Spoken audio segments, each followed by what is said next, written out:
This page is the cover of a gaming magazine from 2001, featuring two anime-style characters. The headline news prominently announces Sega's decision to release titles like Phantasy Star Online and Virtua Striker 3 on the Nintendo GameCube, a significant move reflecting the company's shift in strategy at the time. The cover also highlights extensive coverage of major upcoming and recent game releases. Featured titles for Dreamcast include Super Robot Wars Alpha, Yu Shenmue, Capcom vs. SNK 2, Millionaire Fighting 2001, Phantasy Star Online Ver 2, Sonic Adventure 2, Crazy Taxi 2, Welcome to Pia Carrot 2.5, Cul-de-Sac 2nd, Exodus Guilty Neos, and Outrigger. The magazine also covers Virtua Fighter 4, an arcade title, and discusses the Game Boy Advance, focusing on its strength and notable titles. Additional content includes reports from the recent E3 events, interviews, and reader-focused features such as game rankings. This page is dedicated to celebrating the success of Phantasy Star Online Ver. 2 on the Dreamcast. The main headline proudly announces that the game has surpassed 260,000 worldwide network users as of the end of April 2001, highlighting its global reach. The page features striking artwork of the game's diverse characters, including the Human Hunter, Newman Force, and Human Ranger, alongside robotic companions, embodying the game's unique blend of fantasy and science fiction. It's described as the RPG that starts from nice to meet you, emphasizing the friendly and community-focused online experience. The bottom text reinforces its status, declaring it the world's largest network game appearing at the time. Small sections at the bottom mention the Dreamcast Point Bank system and Dreamcast Direct for purchasing games. This page proudly announces the release of Phantasy Star Online Ver. 2 on the Dreamcast, set for May 31, 2001. Priced at 4,800 yen. Following up on the previous page's celebration of user numbers, the large vertical text exclaims, "Everyone, thank you!" A prominent framed section highlights the critical acclaim received by the original Phantasy Star Online, listing awards such as the Grand Prize, Award of Excellence, Game Design Award, and Programming Award from the 5th Japan Entertainment Software Awards, Japan Game Grand Prize. It also mentions the 6th AMD Award for Best Programmer. In total, the original game garnered 12 awards, a testament to its groundbreaking online experience. Phantasy Star Online Ver. 2 is presented as a significant update driven by player feedback, adding numerous new features, modes, and items. The page includes multiple screenshots showcasing the game's signature combat and environments across diverse locales. It confirms support for online play and various Dreamcast peripherals like the Jump Pack, keyboard, and VGA box. This release clearly aimed to expand and improve upon the highly successful foundation laid by the original game. This page serves as the table of contents for the June 8, 2001 issue of Dreamcast Magazine, highlighting the exciting content within. The features section leads with urgent news from E3, promising the fastest and most comprehensive coverage, especially focusing on Sega's movements at the event. There's also a debate on whether portable gaming has a true strongest console, a commemorative announcement from Dorimaga alongside Sega, details on a reader service offering a special phone card holder, and a behind-the-scenes look at the coverage trip for Sakura Wars 3. Is Paris Burning? The main bulk covers new game information, starting with updates from the arcade scene on titles like Virtua Fighter 4 and Beach Spikers, as well as home ports like Gun Survivor 2 featuring Biohazard Code, Veronica, and Mobile Suit Gundam Federation vs. Xeon. The magazine boasts that the Dreamcast is still hot, featuring anticipated and new releases such as Super Robot Wars Alpha for Dreamcast, the UGATS version of Shenmue 2, and fighting game powerhouses like Capcom vs. SNK 2 and the original Capcom vs. SNK Pro. Other notable games covered include Sonic Adventure 2, Outrigger, Crazy Taxi 2, Confidential Mission, Cul-de-Sac 2nd, El Dorado Gate Volume 5, and Phantasy Star Online Ver. 2, connecting directly to the focus of the previous page. This issue is clearly packed with updates for Sega fans. This page serves as a comprehensive index and guide to the issue's content, focusing on Dreamcast games. It highlights key features, including a Dreamcast Soft Complete Guide on specific titles, and Dorimaga Topics 2. The core of the page is the alphabetical game index, listing Dreamcast titles with page numbers. This index includes major releases like Skies of Arcadia, Shenmue, and Sonic Adventure 2, along with fighting games such as Capcom vs. SNK 2. and other notable titles from various genres. Beyond the games, the issue contains sections for news and data, a fan page, and a comic and column section. The page also includes an illustration of two girls and Akita icons indicating game features. This page acts as a navigational tool for readers. This page features the game Yume no Tsubasa, Fate of Heart for the Sega Dreamcast. The image showcases the main cast of 4 anime-style girls against a bright sky backdrop. The title, Yume no Tsubasa, Fate of Heart, is prominently displayed. The text indicates this is a visual novel/romance adventure game developed by Kindle Imagine Develop. It was scheduled for release in Japan in July 2001, with a suggested price of 6,800 yen, excluding tax. There's also a note about a limited first edition, including a promotional disc for Memories Off Second. The artwork is credited to Chisato Naruse. The page is essentially promotional material, highlighting the game's release and offering. This page announces Sega's significant multi-platform declaration made at E3, marking a major shift for the company away from hardware. The page commemorates this period and the magazine's renewal, now called Dorimaga, featuring a large image of mascot characters and Hideki Sato, who was a prominent figure in Sega's hardware business. A key feature is a secret story interview with Hideki Sato, where he discusses the decision to transition away from their hardware divisions. The text highlights the magazine's focus shifting to cover games on other platforms. The bottom section details a special giveaway celebrating the renewal, offering rare, one-of-a-kind signed illustrations from various artists featured in the magazine's manga series. This is presented as the last chance to win these items. The overall tone reflects a turning point for both Sega and the magazine. This page features an interview with Hideki Okamura, who played a significant role in Sega's hardware development, particularly the Saturn and Dreamcast. The article is titled, Farewell to the Hardware Business. The 7 years raced through with Sega Saturn and Dreamcast, reflecting Sega's shift away from console manufacturing. Okamura discusses his history at Sega, the internal workings of the Saturn project which began underground, and his perspective on the Dreamcast era and Sega's eventual transition to a multi-platform software publisher following the E3 announcement. The lower section presents a special giveaway to celebrate the magazine's renewal and say goodbye to the Dreamcast era. Prizes include a set of 22 Capcom posters, various character goods including postcards, clear files and signed illustrations, and a set of 5 Dreamcast games. The game set features titles like Skies of Arcadia, Romania No. 203, Space Channel 5, Phantasy Star Online, and Sakura Wars. Messages from companies like Capcom, Kid, and Wavemaster supporting the giveaway and the magazine's new direction are also included. This page continues the interview with Hideki Okamura, who offers his perspective on Sega's shift away from console hardware. He emphasizes the importance of network features, pointing to the success of online games like Phantasy Star Online as a key factor in the Dreamcast era. Reflecting on Sega's decision to cease hardware production, he describes it as unavoidable, a necessary step given the circumstances. He looks back fondly on his time developing both the Saturn and Dreamcast, stating that both experiences were very memorable for different reasons. Below the interview, the magazine continues its special giveaway section, showcasing more items readers can win. Prizes featured include a special fleece vest from Smilebit, posters and calling card sets related to the Happy Lesson and Pocket Kanojo visual novel series from Datum Polystar, and copies of the PIC version of the flight simulator Aerodancing from Cree. Messages from these companies express their support for the magazine's new direction and thank the readers.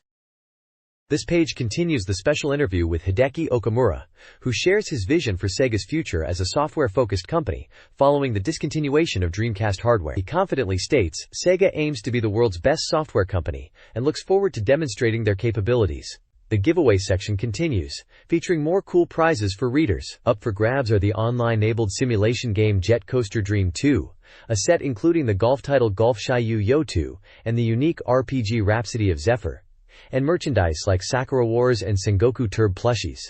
There's also a rare promotional poster for the visual novel Exodus Guilty, and a set featuring the soundtrack, and a writing board for the stylish action game Maken X. Messages from various developers like Bimbu Soft, Softmax, Arbel, Metrolab, Atlas, Game Village, Game Arts, and Shueisha express their support for Dreamcast Magazine's new direction. They mention other interesting titles, such as Detective Gentleman Dash, Maken Shao, Eve Zero Complete Edition, Grandia 2, and Macross M3, highlighting the diverse range of software available. Details on how to apply for the giveaway are included, with a deadline of June 8th. This page dives into the heart of the gaming world, with coverage of the massive E3 trade show. It highlights the major shift in the industry, particularly Sega's declaration to become a full-fledged multi-platform software maker after discontinuing the Dreamcast hardware. One of the biggest reveals is Sega's commitment to supply Phantasy Star Online to the newly revealed Nintendo GameCube, a surprising move that shows their dedication to their new software-only strategy. The GameCube booth itself was packed with people eager to try out the new console, with over 10 playable titles available. The page also covers the Xbox presence, where the price was decided, and Capcom announced their support with titles like Onimusha and Dino Crisis 3. Beyond hardware, there's excitement around new character reveals and info for upcoming fighting game sequels like Dead or Alive 3, Tekken 4, and the next iteration of Soul Calibur, signaling the evolution of major franchises. Photos show key figures from Sega and SCE America together, symbolizing the changing landscape where former rivals are now collaborating. This E3 really sets the stage for the next generation of consoles and Sega's new role within it. At E3, Sega announced its transition to a multi-platform software publisher. The press-only booth displayed a wide array of titles for PlayStation 2, Xbox, GameCube, and Game Boy Advance. Key announcements included multi-platform releases of Virtua Fighter 4 and House of the Dead 3. Xbox received Jet Set Radio Future and sports titles, while GameCube got Super Monkey Ball, Virtua Striker 3, and a surprise, Phantasy Star Online. GBA saw Choo Choo Rocket, Sonic the Hedgehog Advance, and Puyo Puyo. Yuji Naka of Sonic Team discussed the GameCube version of Phantasy Star Online, highlighting its content, including a 4-player split-screen mode, and ease of development. Sega also shared comments from top creators, including Yu Suzuki on Shenmue 2 and Virtua Fighter 4, and Hisao Oguchi on bringing Crazy Taxi to Xbox, showcasing their commitment to diverse genres across various platforms. This page continues the E3 coverage, reinforcing Sega's major multi-platform move. The action shooter Gun Valkyrie was present as a playable demo for Xbox, featuring stylish combat with an armored protagonist, proving quite popular. Jet Set Radio Future, also for Xbox, was shown via a demo, highlighting new elements like Boost Dash and its distinctive visual flair, generating considerable excitement. Amusement Vision brought 2 exciting titles to the GameCube. Super Monkey Ball is coming to the console with a fun 4-player battle mode alongside the classic gameplay. Virtua Striker 3 was also shown for GameCube, although it was a demo, showcasing the impressive detail in the game's visuals. Even with the focus on new systems, the Dreamcast wasn't forgotten. Network-enabled titles, like the aerial combat game Propellare Online, and the intense tank battler Alien Front Online, were featured, emphasizing the continued strength of online play on the DC. Key developers also shared insights. Tetsuya Mizuguchi discussed his upcoming PS2 title, codenamed K-Project, Res, explaining its unique concept centered around synesthesia and a desire for a broadly accessible experience. Takayuki Kawago provided details on Gun Valkyrie's controls and enemies, and highlighted Jet Set Radio Future's new features and great soundtrack. This page covers the excitement around Nintendo and Microsoft's presence at E3, following the shift away from the Dreamcast. Nintendo had a very strong showing, with many playable GameCube titles available, all receiving positive feedback. Shigeru Miyamoto himself was also a big draw at the venue. Playable demos included Luigi's Mansion, Star Fox Adventures, Dinosaur Planet with its exciting boss battles, the highly popular Super Smash Bros., Melee known for its great graphics and multiplayer, and Wave Race, Blue Storm, which was described as very exciting to play. The GameCube was scheduled for a September 14th release in Japan and November 5th in the US. Reflecting Sega's move to multi-platform, many Sega creators were noted attending parties hosted by other hardware companies, expressing surprise and excitement at this new dynamic. Microsoft's Xbox also made its public debut, with a North American launch date set for November 8th at a price of $299. Initial shipment estimates were strong, with 15 to 20 launch titles expected. A headset peripheral called the Xbox Communicator was shown for voice chat. Halo was highlighted for its impressive 16-player multiplayer capabilities, making it the most popular title at the booth. Capcom also announced support for Xbox, revealing titles such as Genma Onimusha, Dino Crisis 3, and Brainbox. This page dives deeper into the E3 buzz, highlighting Nintendo and Sony's presence. Nintendo is covered under the headline, Beyond Expected featuring impressive visuals for The Legend of Zelda and Metroid Prime, with the latter originating from Miyamoto's panel discussion, which also touched on the inspiration for Pikmin. The Nintendo booth showcased the Panasonic Q, a GameCube with DVD playback, modems, and cables allowing Game Boy Advance to connect as a controller, demonstrating the hardware's versatility. The Pikmin display conveyed a charming atmosphere. The large central headline declares the GameCube as the star of E3. Below, Sony Computer Entertainment's presence is detailed, noting a massive number of titles on display. Key announcements focused on PlayStation 2 online capabilities and new games like Jak and Daxter. Strax's main push was Jak and Daxter, the precursor Legacy, developed by Naughty Dog, described as a seamless, free action game with massive trial stations set up.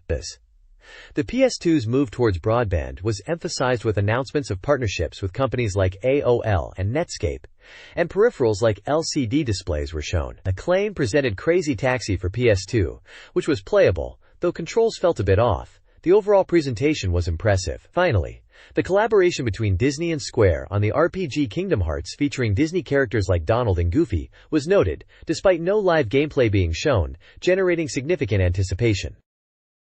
This page delves into the excitement of E3, starting with a major feature on Dead or Alive 3. The game was revealed at E3, with new stages and a new character, and the magazine features an interview with Team Ninja's Tomonobu Itagaki. Screenshots showcase a new female karate character in a white GI and a scenic forest stage, along with the Anzuchi Castle stage, revealed to be based on Oda Nobunaga's castle. In the interview, Itagaki mentions the game is currently around 20% complete, and focuses on adding new charm and improving physics simulations, particularly for clothing. Beyond Dead or Alive 3, the page covers other notable fighting game news. Soul Calibur announced the next chapter of Soul Calibur, with character silhouettes, hinting at a new installment. Tekken 4 was shown with new character visuals, including Kazuya, Eddie, King, Paul, Forrest, and Xiaoyu, though its platform was not definitively announced, with PS2's System 246 being mentioned as a possibility. Other games highlighted include a PS2 demo of Vampire Knight and the arcade version of Capcom vs. SNK 2, which was playable. The Dreamcast title Bomberman Online was also featured. The overall sentiment conveyed is excitement for the games revealed at E3 and the progress in game development technology. This page covers the highly anticipated release of Bleem for Dreamcast, specifically tailored to run the critically acclaimed racing simulator Gran Turismo 2. After a lengthy development period and numerous delays, this PlayStation emulator finally arrives, allowing Dreamcast owners to experience the massive GT2 library. The article highlights the significant visual improvement when running Gran Turismo 2 via Bleem on the Dreamcast. Screenshots compare the original PlayStation version to the Dreamcast output, showcasing the sharper 640 by 480 resolution achieved by the emulator. It notes that this version looks noticeably better than the original PS release. The magazine also provides a simple guide on how to use Bleem, detailing the easy steps. Launch the Bleem disc, then swap it for your Gran Turismo 2 game disc and start the game. Crucially, it confirms support for saving game progress to the Dreamcast's VMU, Visual Memory Unit.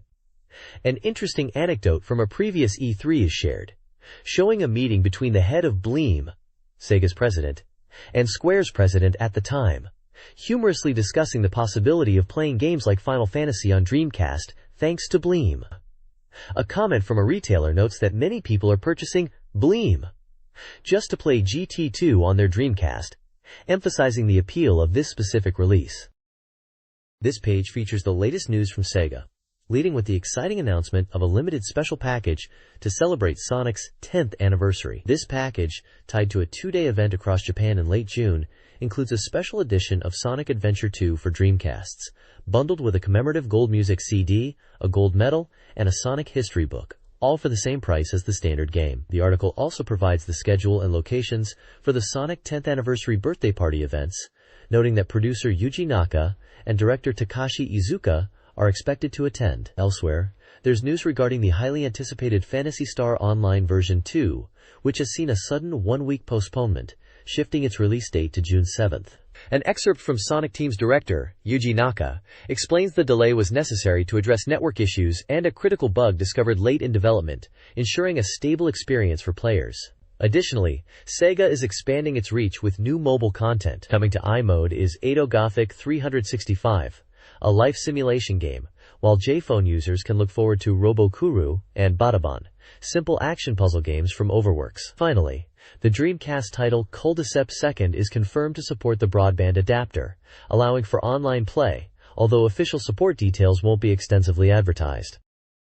This page unveils Sega's latest news, starting with a look at their arcade strategy. Sega held a private show showcasing new games, including the highly anticipated Virtua Fighter 4. Discussions highlighted the impressive income potential of arcade machines, citing figures for Virtua Fighter 2 and Virtua Fighter 3. Sega's coup affirmed the commitment to strengthening the arcade business, even hinting at development for a powerful new arcade board possibly called Naomi 3, which would offer experiences impossible at home. Screenshots show Virtua Fighter 4 gameplay and a new racing game, likely initial DAO arcade stage or similar, with a unique cabinet. And other news, Sega is launching SegaCon, a fan-voted project to create a best-of Sega music album, allowing fans to choose their favorite tracks from Sega's vast library. For Phantasy Star Online players, there's good news via the iSow.net service, which is running campaigns. These include a dedicated Plyso Core subscription plan and a Hunter's License-free present campaign.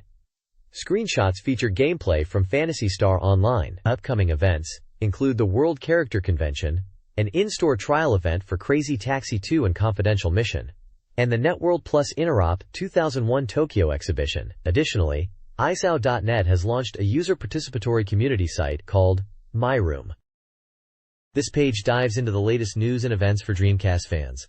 First up are in-store events for the highly anticipated Crazy Taxi 2 and the arcade port Confidential Mission. You could try these action-packed games, participate in tournaments, and even snag a bonus item if you bought or reserved them at the event locations in Osaka and Tokyo. There's also an online tournament happening for the card game Kakume within Guru Guru Onsen, inviting players to battle it out with unique rules for prizes like a Dreamcast karaoke set. For fighting game enthusiasts, a limited edition set for Capcom vs. SNK Millennium Fight 2000 Pro is available for pre-order. This special package includes the game, along with an exclusive wristband and a sports towel, featuring the new character, Hibiki Dan. Fans of Space Channel 5 will be excited to hear that Ula is making her way to mobile phones. Sega and J-Phone are bringing Space Channel 5 content, including active wallpapers, ringing calls, and melodies, to J-Phone users, utilizing Java technology. Finally, we get a quick industry update from E3 in Los Angeles, highlighting the global excitement for new titles despite the economic climate. A look at the week's most popular web news reveals interest in the Final Fantasy X special release, a Gundam event in Akihabara, the ongoing Virtua Fighter 4 arcade location tests, news of a software piracy arrest, and the trend of incredibly cheap PlayStation software. This page covers a range of gaming news, starting with a significant collaboration in the amusement prize industry. Sega, System Service, and Ico joined forces to announce new prize items, aiming to revitalize the market. They held joint presentations in several major cities across Japan to showcase upcoming products, highlighting the importance of prizes, which make up a substantial portion of arcade sales. Moving to PC gaming, Sega PC announced the highly anticipated Japanese release of Baldur's Gate 2, Shadows of AMN for July 6th. This critically acclaimed RPG had already achieved massive success worldwide, and its arrival in Japan was eagerly awaited, featuring both a standard edition and a limited collector's edition, with exclusive bonus content. The page also features an announcement for a major game event, TV Game Kingdom 2001, coming to Tokyo after successful runs in Osaka. This large-scale event promises over 300 demo stations showcasing the latest titles, including major hits like Final Fantasy X, Shenmue 2, and Ace Combat 4. Attendees can look forward to stage events, game tournaments, merchandise sales, and even receive a fun bag filled with goodies. The event is scheduled for June 16th and 17th at Tokyo Dome Prism Hall, with a modest admission fee. Finally, there's a quick summary of the past week's notable gaming news headlines from GameSpot Japan, covering various industry topics and popular online articles. This page covers a range of entertainment news. The Broccoli Card Game Show and DGI Chariot Festival in Tokyo included Aquarian Age tournaments, beginner sessions, and a mini-live concert by Asami Sanada. Casting details for Memories Off Second are teased. In film, the voice recording for the new Pokemon movie, Pokemon Forever, Celebi, A Timeless Encounter, is complete, featuring key voice actors and guest appearances. The Third American Short Film Festival 2001 is previewed, with tickets available online. The Goods and Presents section offers readers a chance to win prizes, including a novel based on True Love Story 3. Finally, game music releases are spotlighted, with a focus on Sakura Taisen, Sakura Wars, albums, singles, and upcoming DVD releases of live performances. This page presents the top 10 sales ranking for Sega Dreamcast software. The article notes that even though the Dreamcast has been out of production for 2 months, software sales remain steady, with a specific observation on the high ranking of girl games as a potential market trend. Topping the chart is the new adventure game Happy Lesson, highlighting its premise of living with 5 mothers and upcoming related media. Konohana, True Report, another new adventure title, is described as a suspense story with a focus on a serial murder mystery. The ever-popular Sakura Wars 3, Is Paris Burning?, remains in the top ranks, promoting its vocal collection and Paris team content. At number 4 is the wrestling game WWF Royal Rumble, suggesting players check the official website for strategic tips. The list continues with Advanced Great Strategy 2001, noted for its user-created scenarios and online features. Canvas motif of sepia color is praised for its portrayal of love stories. Sakura Wars 2, Thou Shalt Not Die makes a significant jump up the list, benefiting from the overall popularity of the Sakura Wars series. Close to Praying Hill mentions a planned release of trading cards. Phantasy Star Online is discussed in relation to previous commentary and potential ports. Rounding out the top 10 is Fire Pro Wrestling D, with a note about developer insights and future sequel ideas. This page presents the highly anticipated upcoming Dreamcast titles, as voted by readers. It highlights the most desired games before their release, offering a glimpse into what fans are looking forward to. Topping the list is the adventure and simulation game Comic Party, noted with a playful question about its focus on otaku culture and the world of doujinshi. Ranked second is Shenmue 2, with exciting news for international fans as the US version is coming to Dreamcast, featuring English voice acting. Climbing into the top 3 is Cayenne Seibo, the Virgin on Megiddo, praised for its character design and intriguing mystery storyline. The list continues with many other awaited titles. A special pickup feature highlights Capcom vs. SNK 2, mentioning the addition of new characters and system improvements in this fighting game. Further down, Super Robot Wars Alpha for Dreamcast is noted with commentary from the producer, and Derby Tsuku 2 is featured, promising new facilities and increased game depth. The ranking provides a clear picture of the diverse range of genres Dreamcast owners were eager to play next. This page dives into what Sega fans are hoping for, specifically focusing on desired game ports across different platforms. It presents survey results showing which titles readers want to see ported to or from the Dreamcast, GameCube, PlayStation 2, Xbox, and portable systems. Topping the list of games wanted on Dreamcast are classics like Knights and the Panzer Dragoon series. Conversely, popular Dreamcast titles like Phantasy Star Online, Sakura Wars, and Shenmue are highly desired on other consoles like PlayStation 2 and Xbox. The article notes the announced GameCube ports of Phantasy Star Online and Virtua Striker 3 v.2002, shown with screenshots. It also features a ranking of the current top-earning arcade video games, highlighting popular titles like Virtua Fighter 3 TB, Derby Owners Club 2000, Mobile Suit Gundam, Federation vs. Xeon, and Guilty Gear X. Finally, the pickup section previews upcoming arcade titles. Beach Spikers is a vibrant beach volleyball game from the team behind Virtua Fighter 4, promising impressive character models. Kraken DJ Part 2 is showcased as a more serious DJ simulation, with new features and an expanded song list, offering a deeper experience for aspiring virtual DJs. This page serves as the magazine's data station, presenting an extensive release schedule covering the latest software, peripherals, and related products. It includes a key to understand the abbreviations used for game genres and compatibility with various accessories like controllers, cables, and the VGA box. The main focus is a detailed list of upcoming games for the Dreamcast, along with titles Sega is supplying to other hardware platforms. For the Dreamcast section, it lists games with their planned release dates in May, June, July, August, and October of 2001, as well as titles with dates still undecided or set for summer/autumn 2001. Notable titles listed include Crazy Taxi 2, Phantasy Star Online Ver 2, Capcom vs. SNK Millennium Fight 2000 Pro, Shenmue 2, listed with the US name, Sonic Adventure 2, and many others spanning various genres from action and RPG to sports and puzzles. Beyond the Dreamcast, the schedule also covers titles Sega is releasing or developing for PlayStation 2,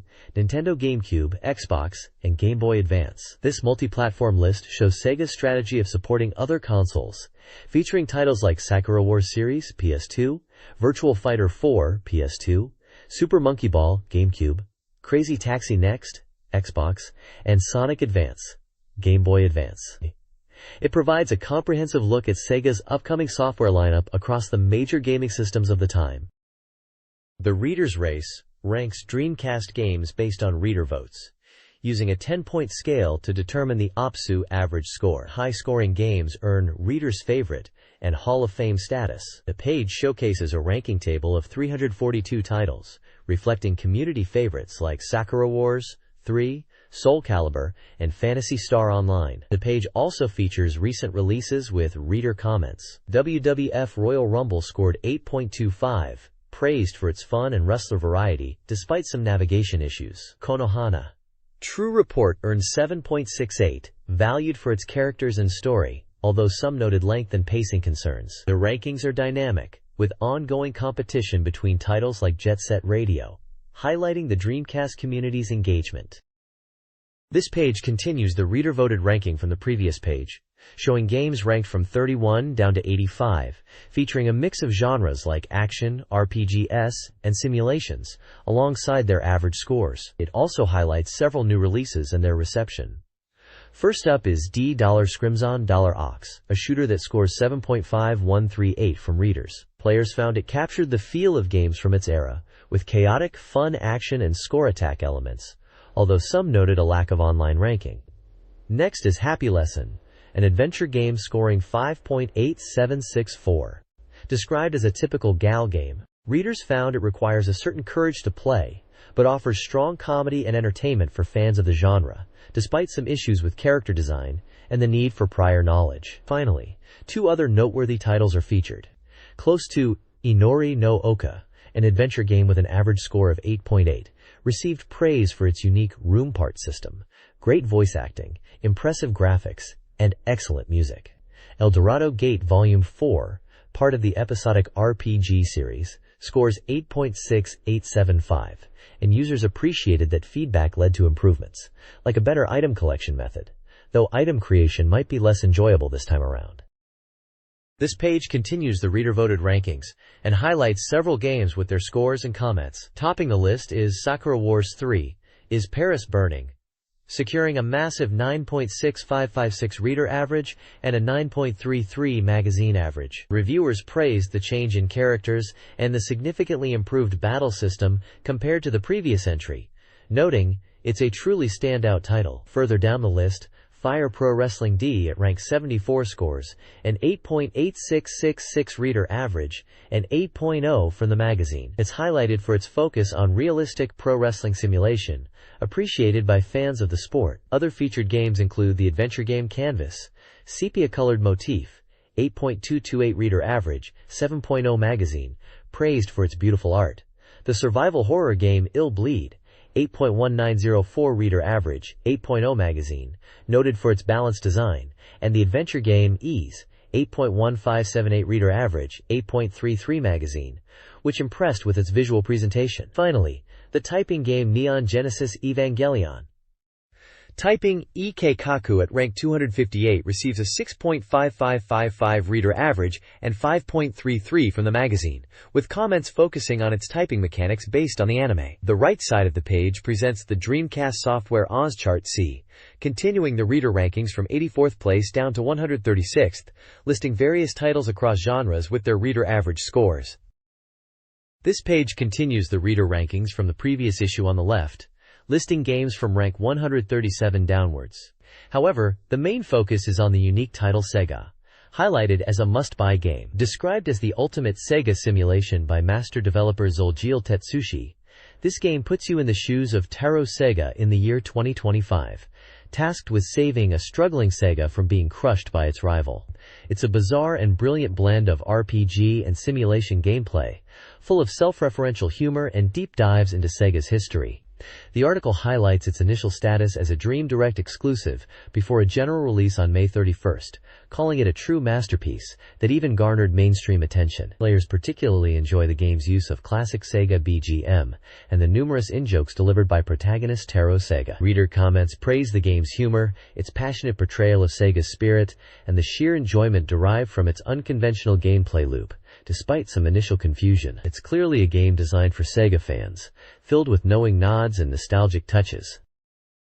This page features a deep dive into the highly freighted game, Crazy Taxi, which secured the number 2 spot in this reader ranking. Selling over 1.67 million copies, it boasts an impressive reader average score of 9.3344 and a magazine average of 9.66.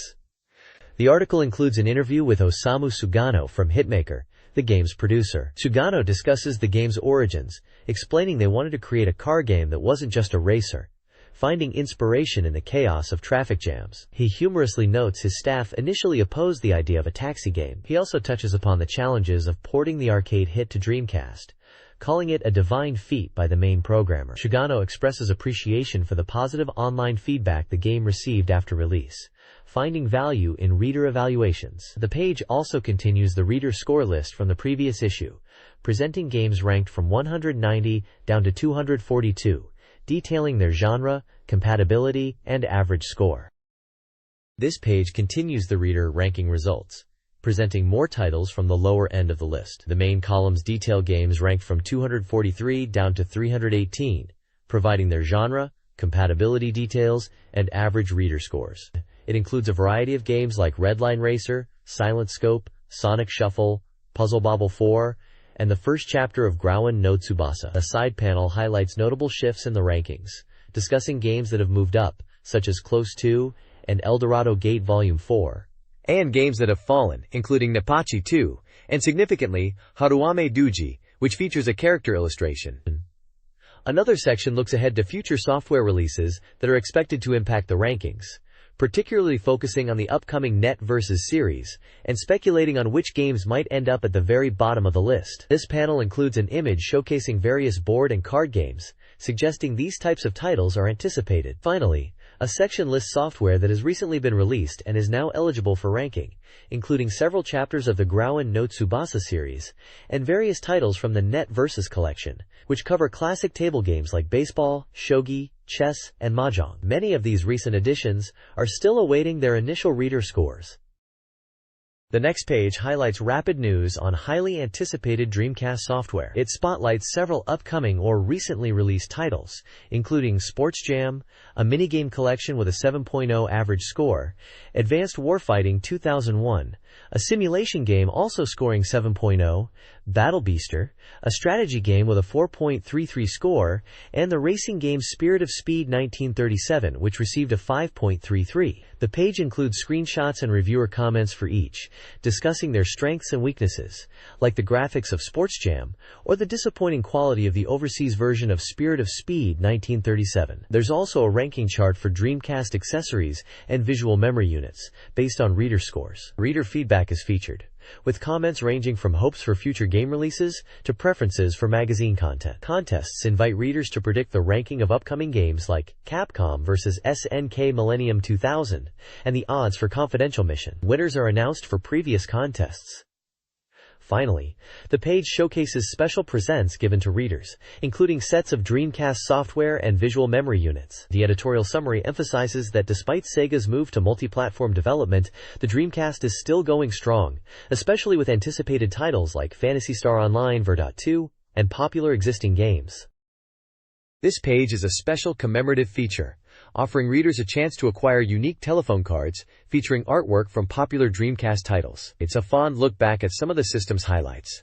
7 different cards are presented, each showcasing vibrant character art or screenshots from beloved games. The cards highlight games like Sakura Wars 3, featuring a vibrant illustration, and Phantasy Star Online, celebrating its award-winning status. You also see art from the Korean RPG, The Rhapsody of Zephyr, a fun illustration from the Unix Sega, and a charming piece from Close to Prayers of the Hill. Notably, there's a card for Phantasy Star Online, 2, featuring the artwork that graced a previous cover and was highly acclaimed, as mentioned on the previous page. Finally, there's a card showcasing Joy from Shenmue 2, hinting at the mysterious nature of that game. Below the showcased cards, details are provided on how readers can apply to get one of these collectibles. The process involves using a dedicated application form from the magazine and paying a fee. It's important to note that only one card can be chosen per application, and this offer, including shipping, is limited to within Japan.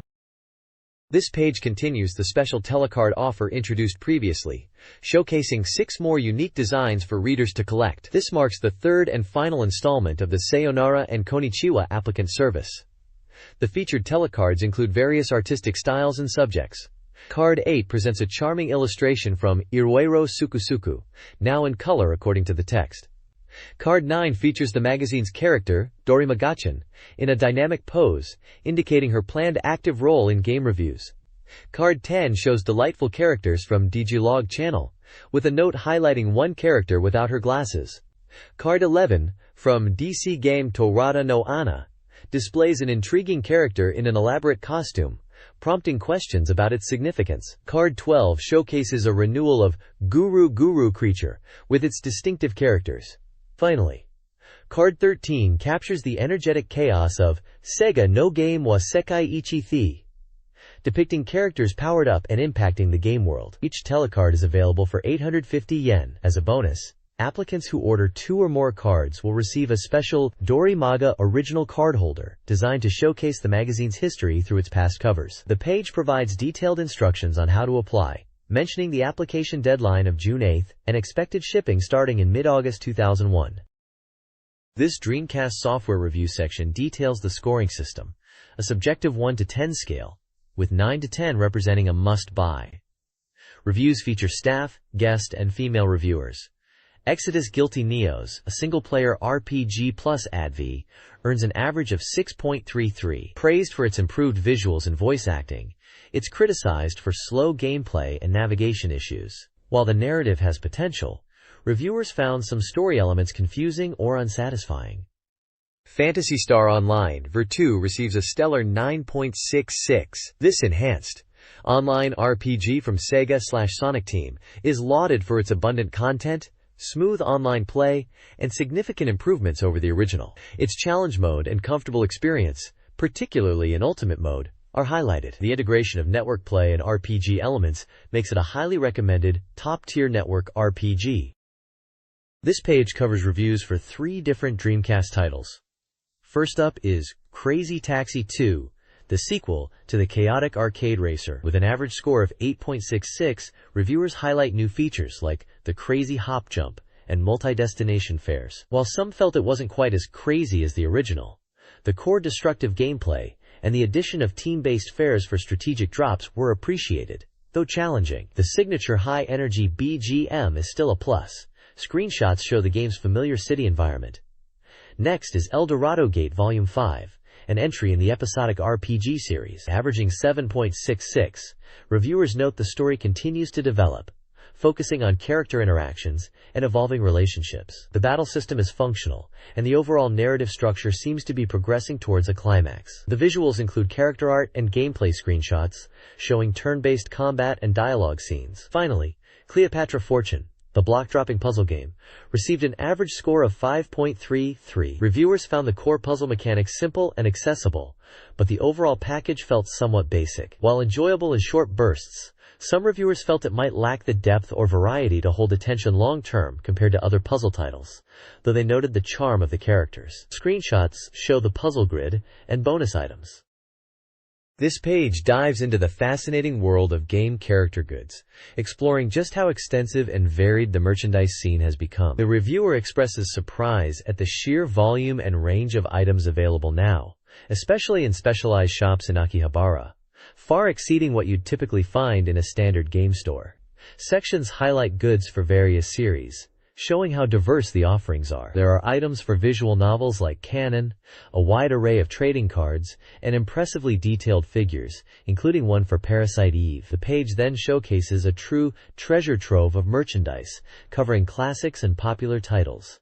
You can find goods for Tokimeki Memorial, Mr. Driller, and an impressive selection for Final Fantasy, featuring figures, dioramas, and posters, notably from Final Fantasy X, with Yuna and Titus. Even goods related to Sega Saturn-era classics, like Uno, A girl who chants love at the boundary of the world are available, some fetching high prices even second-hand. Dead or alive figures and merchandise are also well represented. The reviewer is clearly amazed by the depth of the market, finding everything from dolls and stickers to more unusual items like towels, body soap, and quirky Death Sama-themed goods. The overall impression is one of discovering a vast, vibrant market for game character merchandise. This page continues the exploration of the booming game merchandise market, featuring an interview with Miss Yato Dai from Messe Sano, a store specializing in character goods. She explains that the shift from merchandise being just promotional items to full-scale retail began seriously about 2 to 3 years prior, with the Tokyo Game Show's sales corner playing a significant role in demonstrating demand. According to Ms. Yato Dai, popularity varies by title, but items related to Konami series are strong sellers, as are goods from GAL games, although their initial surge in popularity can sometimes fade quickly. The customer base is predominantly male, roughly aged 25 to 30, likely with disposable income. The store also sells seasonal goods, and even older items like those for the Sega Saturn are intentionally stocked and sell well, not just cleared out. The photos show examples of merchandise beyond typical figures, including socks, character-themed member cards, shikishi, autograph boards, from famous artists like Hidenori Matsubara, known for Sakura Wars, food items like Baumkuchen and cookies from the Rosen Queen Trading Association, and even dolls from series like Moral Kingdom. The discussion concludes with the idea that the future of game merchandise lies in deeper integration with the games themselves and their events. The next page serves as an exciting announcement for the upcoming issue of Dorimaga, which features the latest Dorimaga GD demo disc. The bold headline declares it's releasing on June 8th and includes a trial version.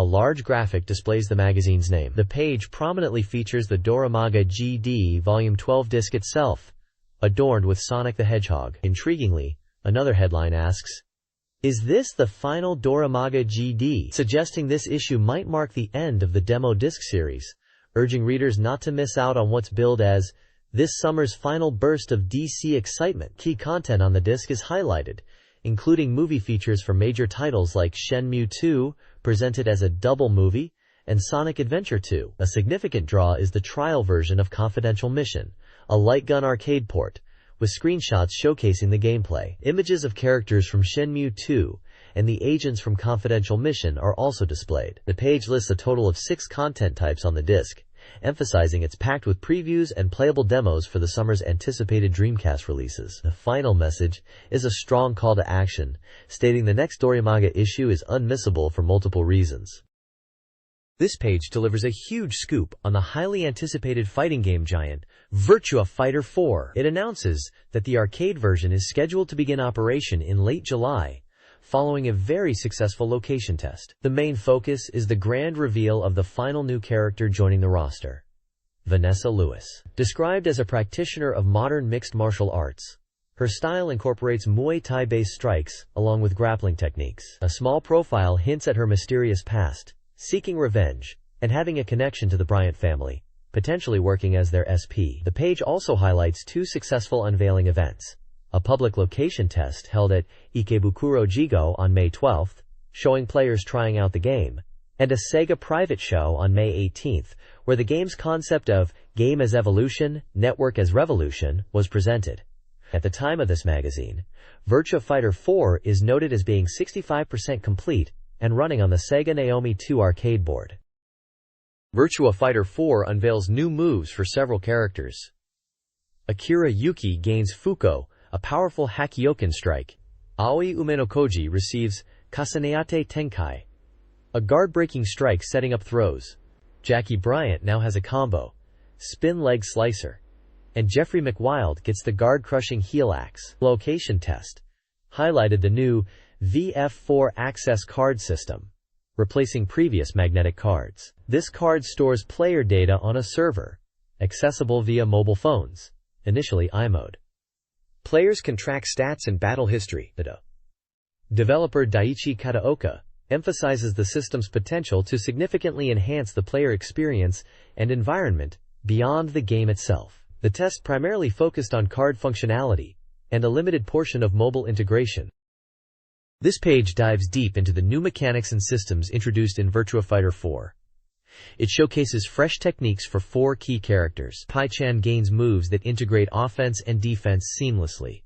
allowing for evasive transitions into attacks. Kagemaru receives unique evasive maneuvers designed to slip into an opponent's blind spot, expanding tactical options. Lao Chan can now attack while simultaneously evading strikes with a new turning technique. Shun Di gets a low stance move that allows him to evade incoming attacks while charging up his own. The page also features an interview with Daiichi Kataoka from AM2, who discusses the recent location test for the game. He highlights that this test was truly a comprehensive evaluation of the new VF4 access card and linked mobile system. Unlike previous tests, this allowed players to access detailed personal battle data, opponent history, evaluations, and even rankings via the iMode mobile service. The system is designed to foster a stronger community and enhance the player experience outside of the arcade cabinet. Kataoka explains, the new ranking system emphasizes challenging players of similar or higher skill levels. The VF4 access card, priced at 500 yen and character specific,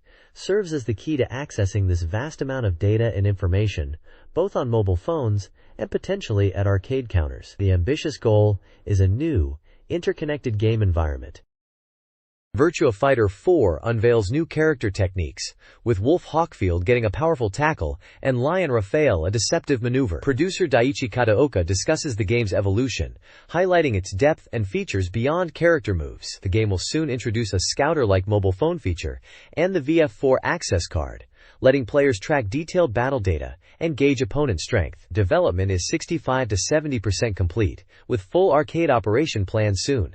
A PlayStation 2 version is hinted at. The VF4 access card, purchased at the arcade, is key for accessing new features and allows for character customization through earned items. The card is crucial to the experience and creates a persistent profile, enhancing the arcade fighter experience. This page reveals a surprising second major arcade title from AM2 this year, following the news on Virtua Fighter 4.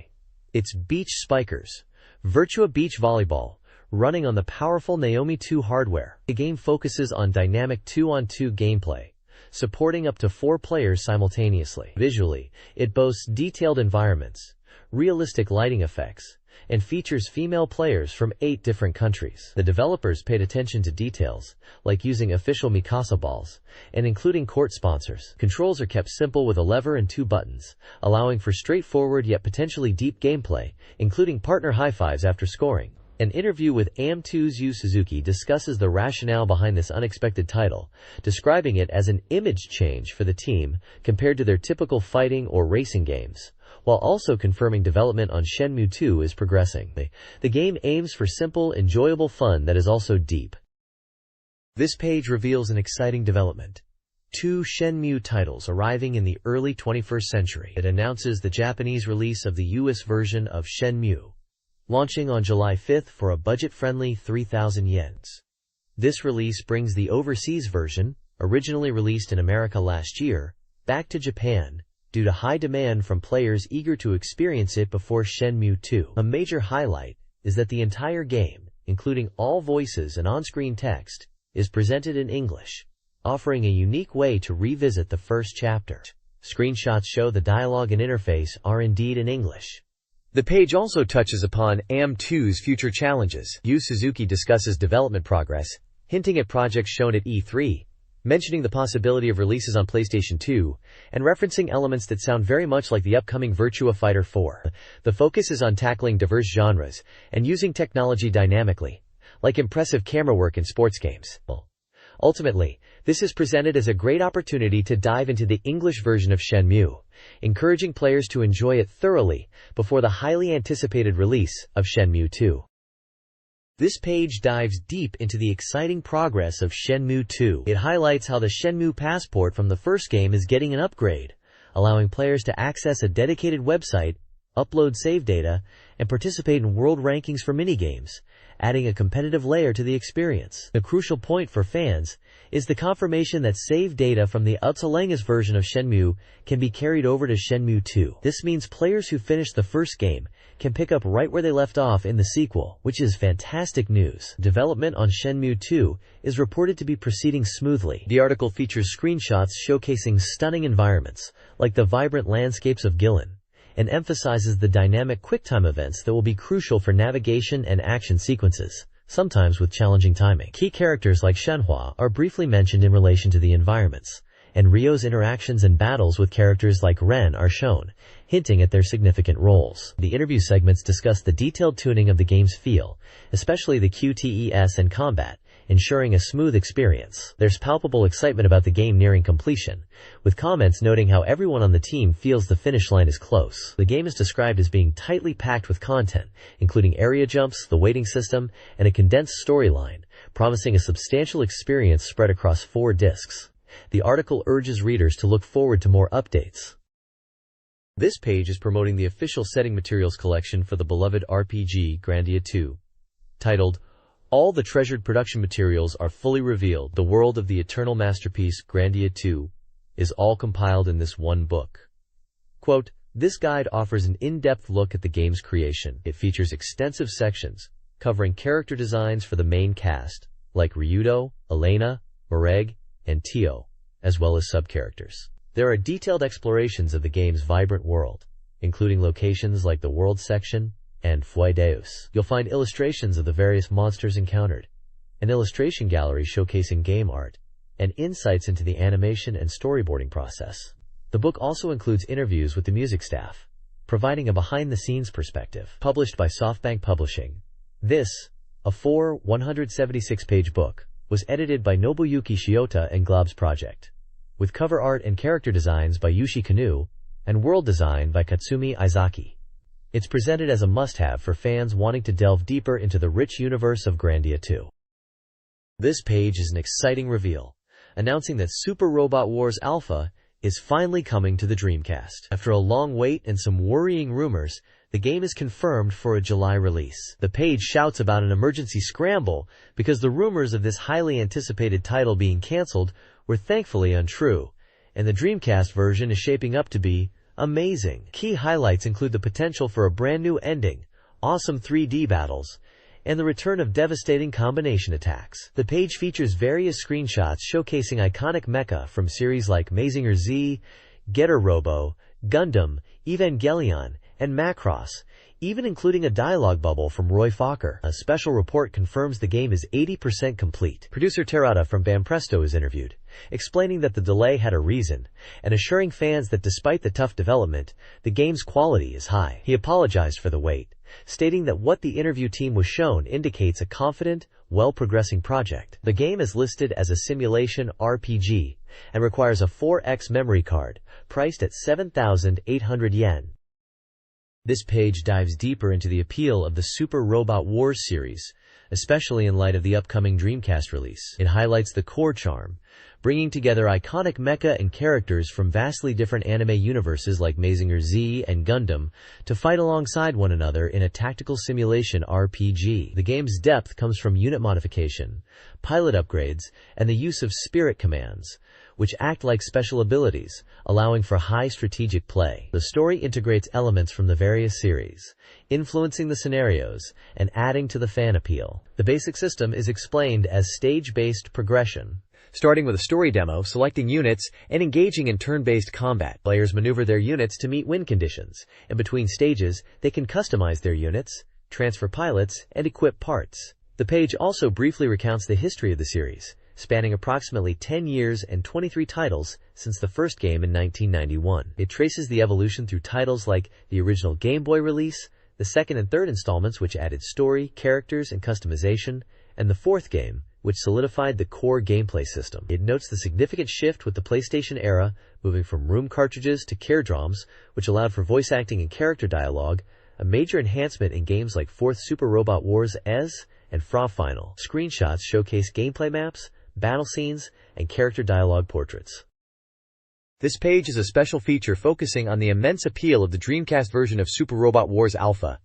It highlights the game's impressive story, which, while primarily original, masterfully weaves in elements and fan-favorite moments from the many featured anime series. The narrative is grand in scope, offering different experiences and branching paths depending on the chosen protagonist, adding significant replayability. The game is accessible even to those unfamiliar with the source material, but knowledge of the original series significantly enhances the experience, allowing players to appreciate character interactions, story beats, and clever parodies. The feature positions the DC version as the pinnacle of of the series' evolution up to that point. It contrasts with earlier games, showcasing the significant leap from the PS1 version and highlighting key improvements unique to the Dreamcast. These include a shift to a visually detailed quarter-view map with animated units, the introduction of altitude effects impacting combat, and the adoption of the strategic skill point system, which influences unit acquisition, route branching, and overall difficulty based on player performance. A prologue sets the stage for the story, detailing a future where humanity has expanded into space but faces numerous threats, including alien invaders and internal conflicts exacerbated by the arrival of the SDF-1 Macross. This complex setup leads to a global crisis involving various factions like the Earth Federation, Xeon remnants, alien forces, and the newly formed Divine Crusaders led by Dr. Bien, with super robots caught in the middle. This page continues the special feature on the Dreamcast version of Super Robot Wars Alpha, announcing its release in July. The report highlights that the game features an impressive total of 31 animated works, encompassing a mix of television series, theatrical films, and original video animations. Key new additions to the roster include The End of Evangelion, Super Dimension Fortress Macross, Macross Plus, and Banpresto's original series, The Lord of Elemental and Super Robot Wars SRX. The article mentions that even established series included in the game have had their settings revised to offer a fresh experience. A comprehensive list details all 31 included series and their original format. The page then showcases various units from the game with screenshots of their battle animations and brief descriptions, featuring iconic robots like Giant Robo, the YF-19 Valkyrie from Macross Plus, Getter Dragon from Getter Robo G, Gundam F91 from Mobile Suit, Gundam F91, Gunbuster from Aim for the Top, Gunbuster, Great Mazinger, and Bilbine from Aura Battler Dunbine. These visuals demonstrate the game's diverse roster and dynamic combat presentation. This page showcases mechs from Super Robot Wars Alpha on Dreamcast. Iconic robots from beloved series are featured, including the Wing Gundam Zero Custom from Gundam Wing, Endless Waltz, EVA Unit 01 from Neon Genesis Evangelion, Combattler V and Voltes V, and the new Gundam from Char's Counterattack. The page also highlights Banpresto Originals, original robots created for the Super Robot Wars universe. These include Cybuster from the Lord of Elemental and the SRX team, featuring the R1 unit, integral to the game's plot, and capable of combining into the SRX robot. The inclusion of these original units, alongside established anime mechs, is a key part of the unique appeal of Super Robot Wars Alpha.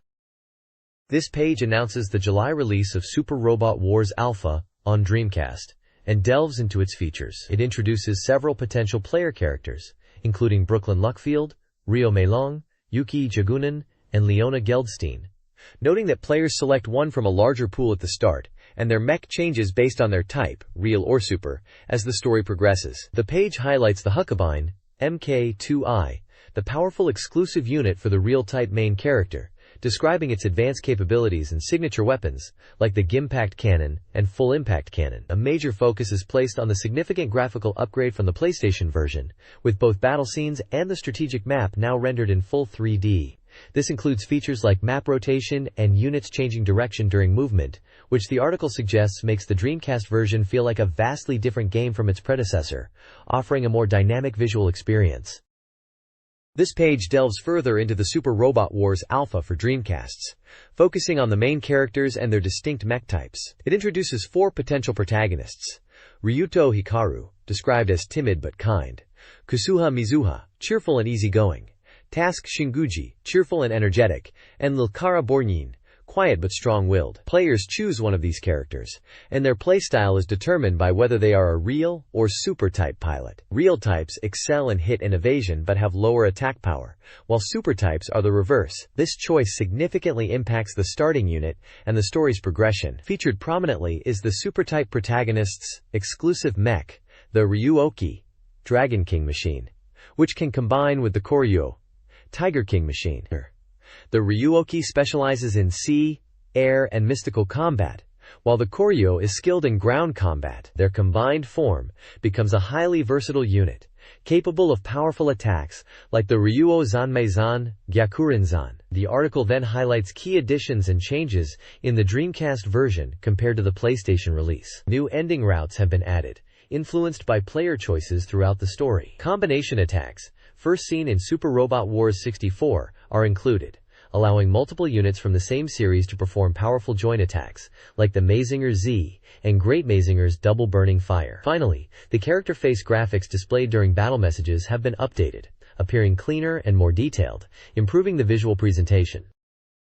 This page features an urgent interview with Takanobu Terada, the producer of the Super Robot Wars series, discussing the Dreamcast version of Super Robot Wars Alpha. The article questions why the game, announced way back in 1999, took so long to reappear with a sudden July release date. Terada explains the primary reason for the delay wasn't a halt in development, but the extensive trial and error involved in creating the entirely new 3D polygon battle scenes. This marks the first time the series has gone fully 3D, a massive undertaking requiring significant work to achieve unique camera angles and dynamic movement not possible in the previous 2D entries. The page highlights the sheer scale of the project, stating that over 400 different robot units have been newly modeled in 3D for this version. Screenshots demonstrate the impressive visuals of these 3D battles, showcasing iconic attacks like Gundam F-91's Vesper, Shining Gundam's Shining Finger, Mazinger Z's Breastfire, Brave Radine's God Voice, and Daytarn 3's Sun Attack. The article praises the depth and impact of these 3D sequences, noting that players can freely skip battle scenes as desired. Terracotta indicates the game is currently around 80% complete. This article delves into the Dreamcast version of Super Robot Wars Alpha, focusing on its transition to full 3D. Producer Takanobu Terada discusses the challenges and triumphs of modeling over 400 robots and creating dynamic battle scenes with unique camera angles. The 3D battles are highlighted as being more elaborate and impactful than previous 2D versions, enabling visual feats impossible before. The Dreamcast version also includes exclusive content, such as new story demos showcasing the 3D models and a distinct ending route. The article further examines the visual contrast between the over-the-top attacks of super robots and the more grounded attacks of real robots in 3D. Screenshots showcase impressive animations for attacks, including the iconic Bari style. Examples like the Vesper, Funnels, Getter Beam, and EVA Unit 01's Berserk State are mentioned, highlighting the visual enhancements. This page continues the deep dive into the highly anticipated Dreamcast release of Super Robot Wars Alpha. The main focus here is on the game's groundbreaking 3D battle sequences, with producer Takanobu Terada discussing the ambitious move to 3D and the significant development effort it required. He reveals that due to the complexities and scale involved in recreating hundreds of robots in full 3D, future Super Robot Wars titles might revert to 2Ds, making this DC version potentially unique for its full 3D battles. Terada also touches on the game's balance, stating adjustments were made from the PlayStation version, making it more accessible than the challenging Alpha Gaiden, while still offering strategic depth. Usability improvements were made for units like Giant Robo and the Macross variable fighters, Valkyries. A major highlight is the inclusion and execution of powerful combined attacks, a feature unique to the Dreamcast version. The page showcases stunning screenshots and mentions devastating Team UPS, like the Super Electromagnetic Robot Combattler V and Voltes V, Dankuga's Final Attack, Getter Robo combinations, and Mazinger Z/Great Mazinger attacks. These are praised for their dynamic visuals and significant impact on gameplay strategy. The article concludes with confirmation that development was on track for a July release, assuring fans who had waited that the game was shaping up to be a high-quality, worthwhile experience, featuring 3D battles that exceeded all expectations. The visual presentation of units like Victory Gundam and Gunbuster in battle is also teased. This page features advertisements for 3 essential guidebooks for the J.League Soccer Club game series on Dreamcast, known as Sakatsuku. These books are designed to help players build the strongest possible club. The first book is the Player Encyclopedia, a massive database listing 5,028 players, 324 managers, and 452 scouts. It systematically organizes player abilities and includes detailed information like club status and training comments. This is described as the ultimate resource for scouting and team building. The second book is the Strategy and Fan Book, offering in-depth strategies, selected player data, and even real soccer commentary. It includes results from an internet poll and fan-submitted content, promising to provide everything a player needs to know about Sakatsuku. Finally, the complete guide thoroughly analyzes the 4 key elements of club management: management, development, team strategy, and personnel. It explains crucial points for player development and techniques for managing matches based on team compatibility. This guide is presented as a comprehensive manual for mastering the game's systems and tactics. All 3 books were available for purchase. This page features a special report announcing the highly anticipated sequel, Capcom vs. SNK 2, Millionaire Fighting 2001. Following up on the successful Dream match 8 months prior, this installment promises an even greater spectacle, confirmed for release not only in arcades and on Dreamcast, but also coming to PlayStation 2. The report includes screenshots showing intense battles between fan favorites like Ryu vs. Terry Bogard, Athena Asamiya vs. Sakura Kasugano, and Geese Howard vs. M. Bison, teasing the expanded roster. A message from Capcom highlights that development is in full swing, promising a significantly powered-up experience with even more characters from both companies' legendary series set to appear. While game system details will be revealed later, the developers encourage fans to speculate based on the exciting in-development footage shown. At the time of this report, the Dreamcast version is stated to be about 45% complete, with release date and price details still undecided. Capcom vs. SNK 2 is expanding its roster with 6 new characters, bringing the total to a massive number of fighters. Capcom adds Yun, Maki, Kyosuke, and others, while SNK introduces Haomaru, Athena Asamiya, and Todo Ryuhaku. Morrigan, previously hidden, is now available from the start. The final roster, however, is still being finalized. The game refines its gameplay with system upgrades based on player feedback. The ratio system returns for strategic team building, and the Groove Select system offers Capcom and SNK fighting styles. Online play is highly probable on the Dreamcast due to its built-in modem, with Capcom and KDDI collaborating on a matchmaking service. This page highlights 2 significant character additions returning in Capcom vs. SNK 2. Yun from Capcom's Street Fighter II-I series, and Haomaru from Sonic's Samurai Showdown series. The Capcom section features Yun, known for his dynamic and aggressive fighting style originating from Street Fighter II-I. The text emphasizes his speed and powerful ground attacks.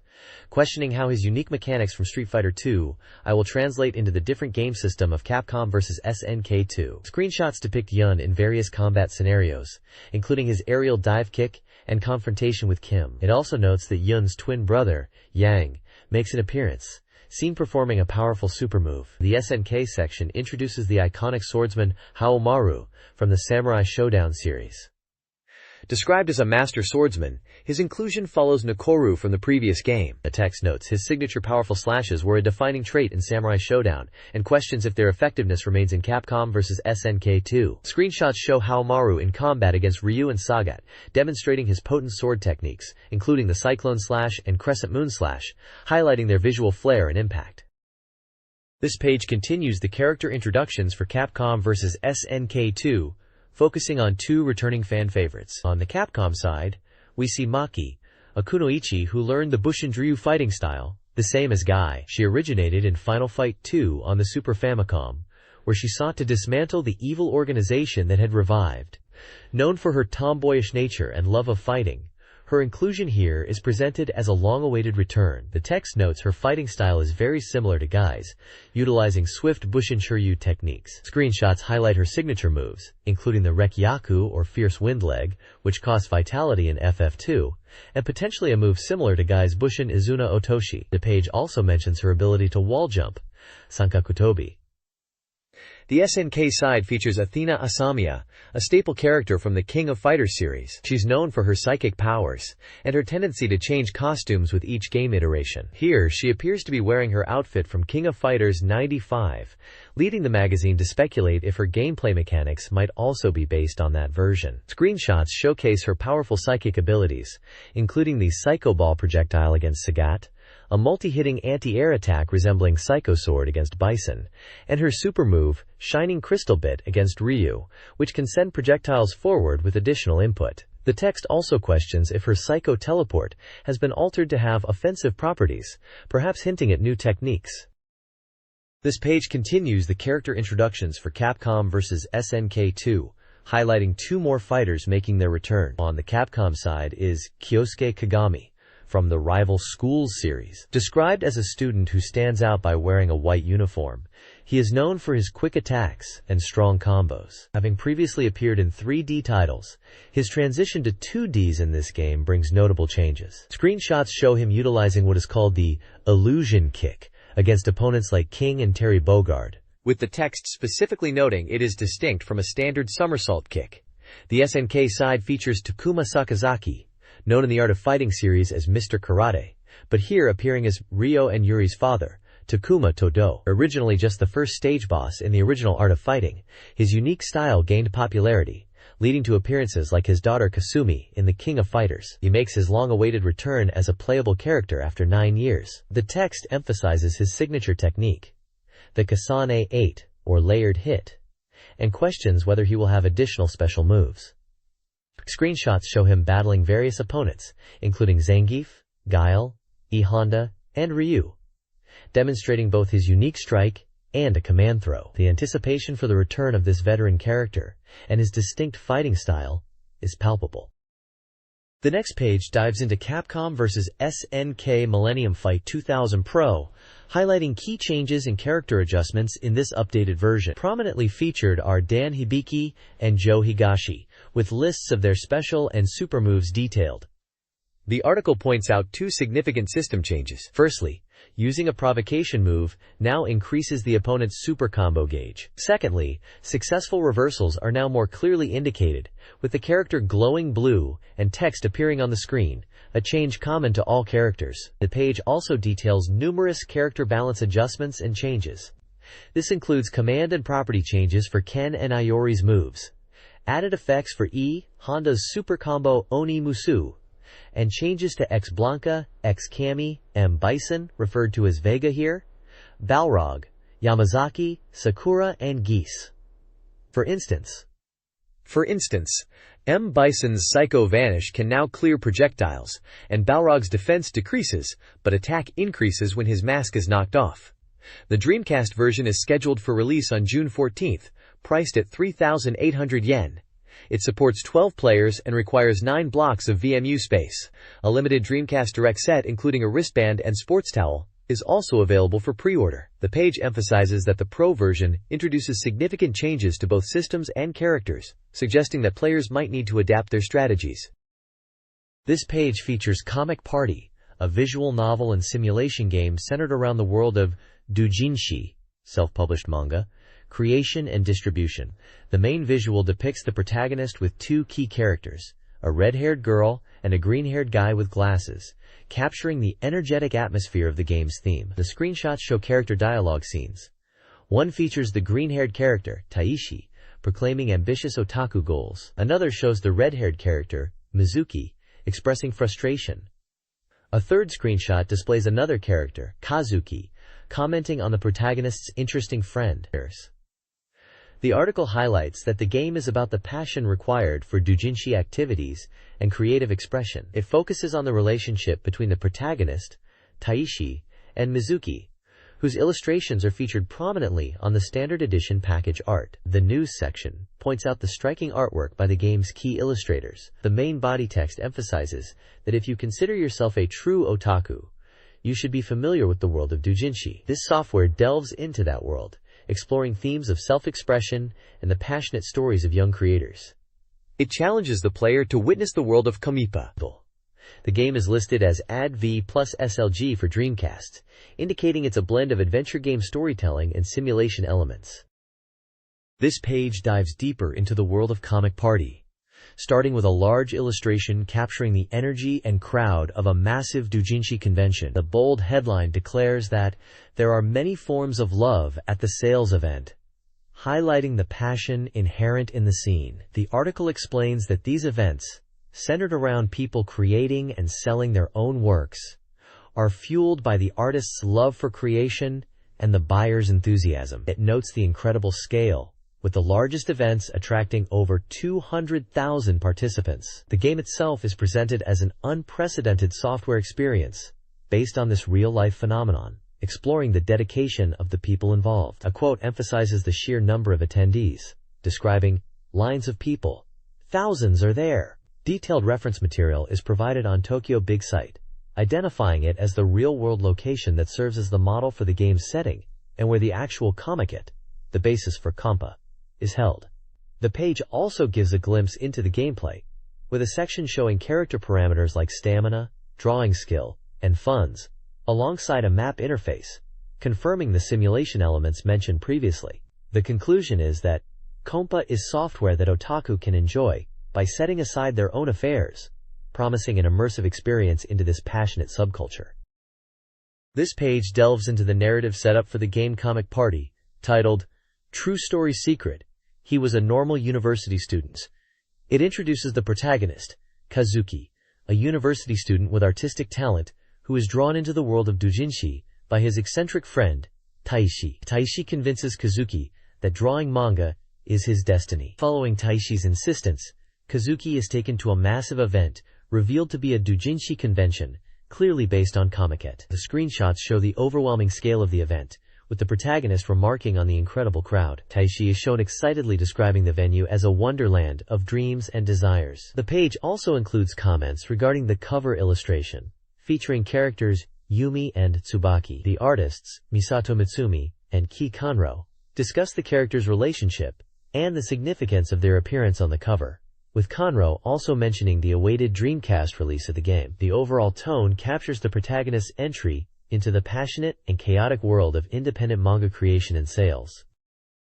This page continues the narrative progression in Comic Party, detailing the protagonist's encounters and experiences that solidify his dive into the world of doujinshi. Titled, The Reason the Protagonist Aimed for the Path of Doujin, the page outlines significant moments in chapters. Chapter 2 introduces Yu, a lively girl the protagonist meets at the convention. A screenshot shows her enthusiastically selling her books, and her dialogue like, "Brother, buy my book," captures her personality. The text notes that her work, while seemingly a parody, is actually an homage to the original series, a key point the protagonist learns.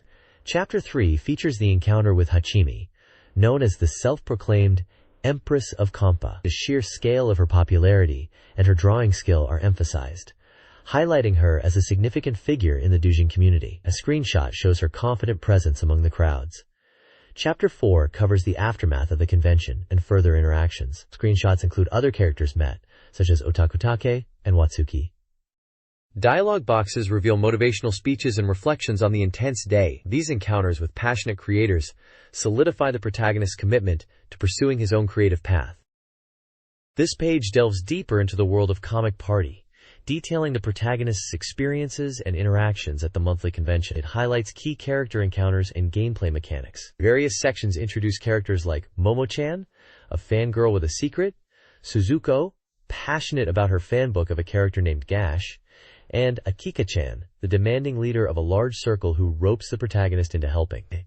These segments illustrate the diverse personalities encountered at the event and the protagonist's evolving role. The core of the page focuses on the Compipa event itself, explaining it's a monthly occurrence in the game where players can engage in different activities. It mentions different scales of the convention exist, including larger seasonal versions. Gameplay aspects are covered, such as the ability to meet and communicate with various girls at the convention, like Chizuru, the daughter of the printing shop owner. The text emphasizes strategic interaction based on who you meet. Another important mechanic detailed is the ability to purchase fan books and utilize the original request system.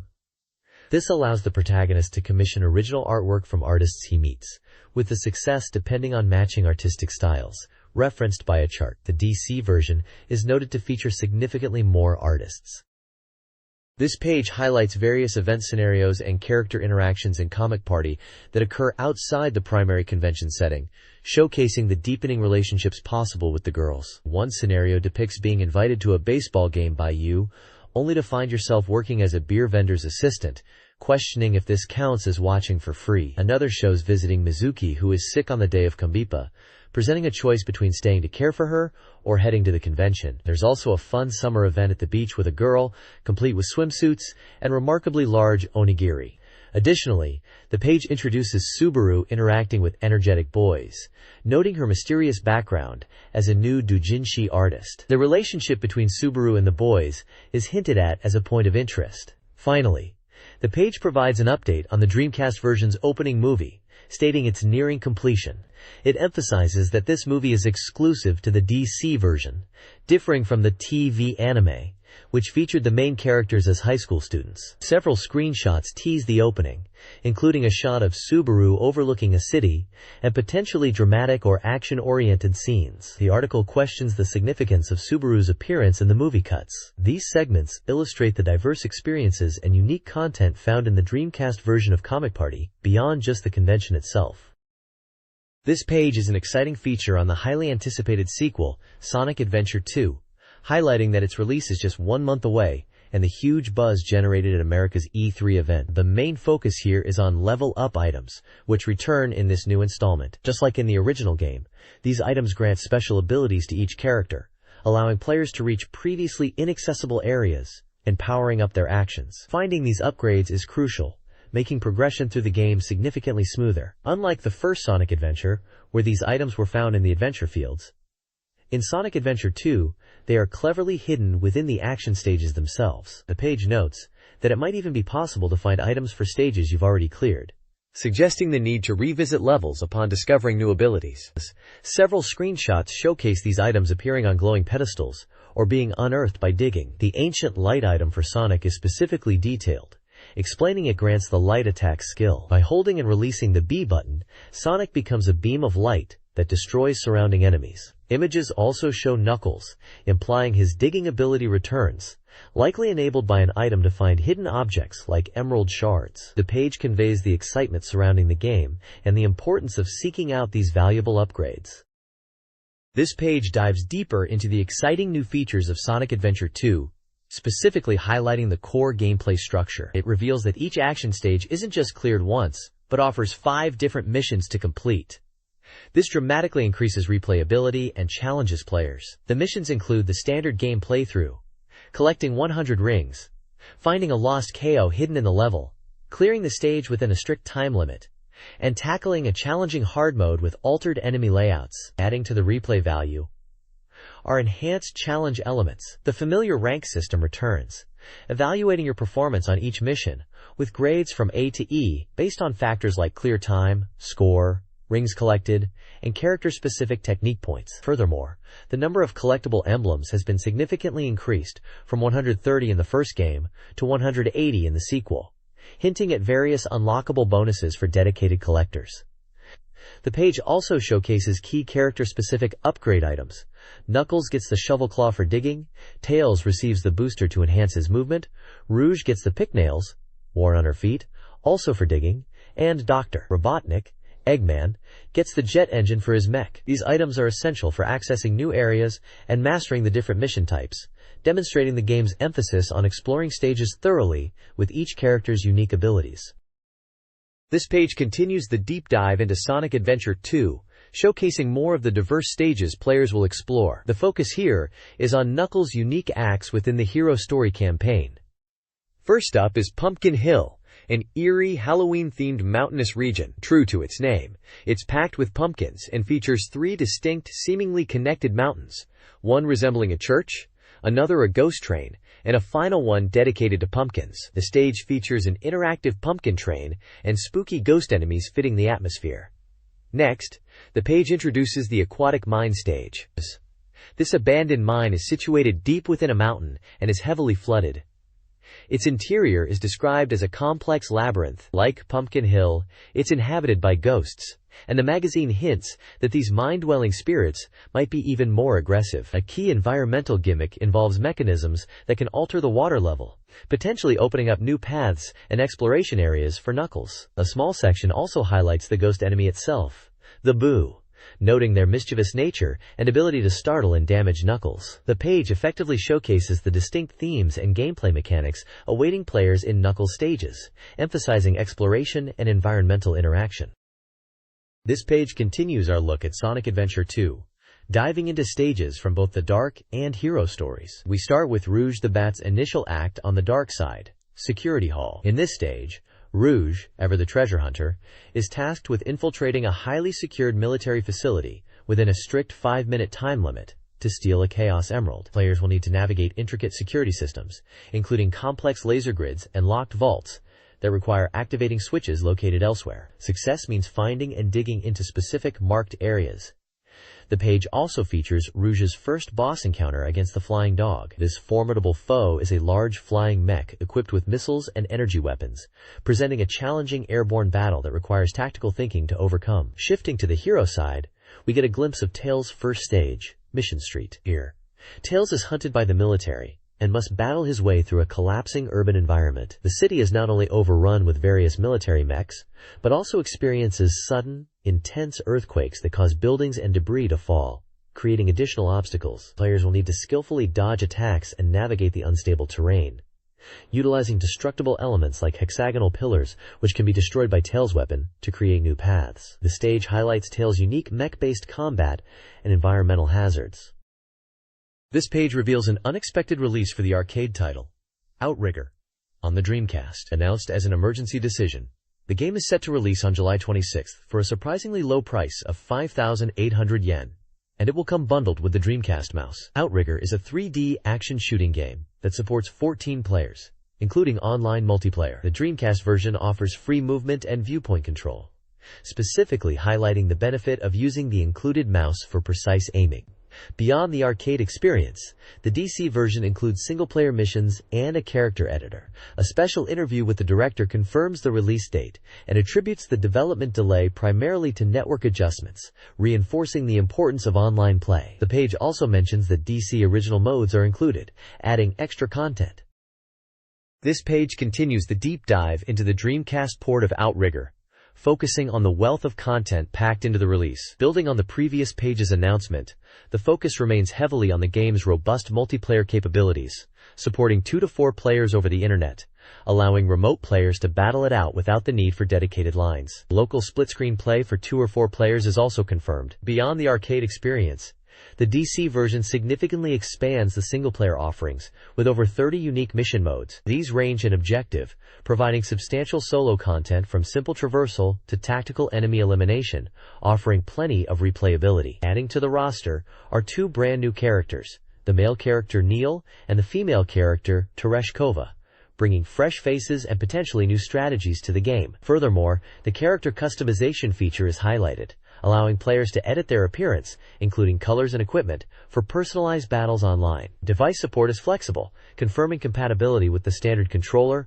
mouse, or even a keyboard and mouse setup, with developers specifically praising the precision and fun of using the mouse for aiming. Developer comments reveal the extensive effort put into the port, adding content not seen in the arcade version. They highlight the originality of the mission modes and character edit features. They also enthusiastically recommend the game to Dreamcast owners who enjoy online gaming, especially those familiar with titles like Phantasy Star Online, emphasizing the quality and depth of the network battle experience. This page dives into the latest iteration of the popular horse racing simulation series, Dabetsuku 2. The big news here is the inclusion of regional racecourses like OOI, Kawasaki, and Morioka, with OOI and Kawasaki even featuring night races, a first for the series. This adds significant depth by allowing players to compete in historically important regional races like the Teiyosho and Tokyo Daishoten. The game is evolving the horse breeding simulation, bringing new features. They mention updating the data and highlighting potential additions like female jockeys and new facilities for the horse park. Screenshots show a horse's stats page, implying detailed breeding and training elements. Other images showcase new environments like a training ground and what looks like an airport or transport hub, suggesting expanded management aspects beyond just racing. The text also hints at psychological care for racehorses, possibly involving interaction with cats at the stable. A table lists key regional exchange races being added, detailing their grade, track, distance, whether it's a day or night race, and entry conditions. This confirms major races like the Kawasaki Kinnan, TCK Juhei, and the Japan Dirt Derby are included. The overall impression is a significant expansion on the series' core mechanics, focusing on realism, regional competition, and deeper simulation elements. This page reveals more exciting details about Dabetsuku 2. A major new feature is the inclusion of female jockeys, who are fully modeled in the game, allowing players to aim for victory with them. The page even highlights a real-life featured female jockey from the JRA, Yukiko Makihara, showing the focus on realism. Building upon the previous discussion of expanding facilities, It's confirmed that new private facilities are coming to the horse park. One intriguing addition appears to be an airport, suggesting a system for transporting horses for long-distance races, emphasizing strategic management. Screenshots show a grid-based management interface for building these facilities. Briefly noted, game data confirms a planned summer 2001 release on Dreamcast.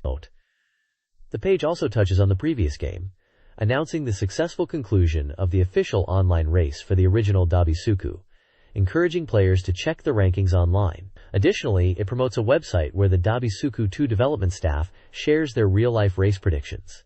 Finally, an upcoming fan appreciation festival for Dabisuku 2 is announced for June 2nd at Sega headquarters, promising advance information, behind-the-scenes details, and a strongest horse competition for the previous game. Staff involved in the game's development are also pictured, including producer Mia-chan and director Pick Nakamura.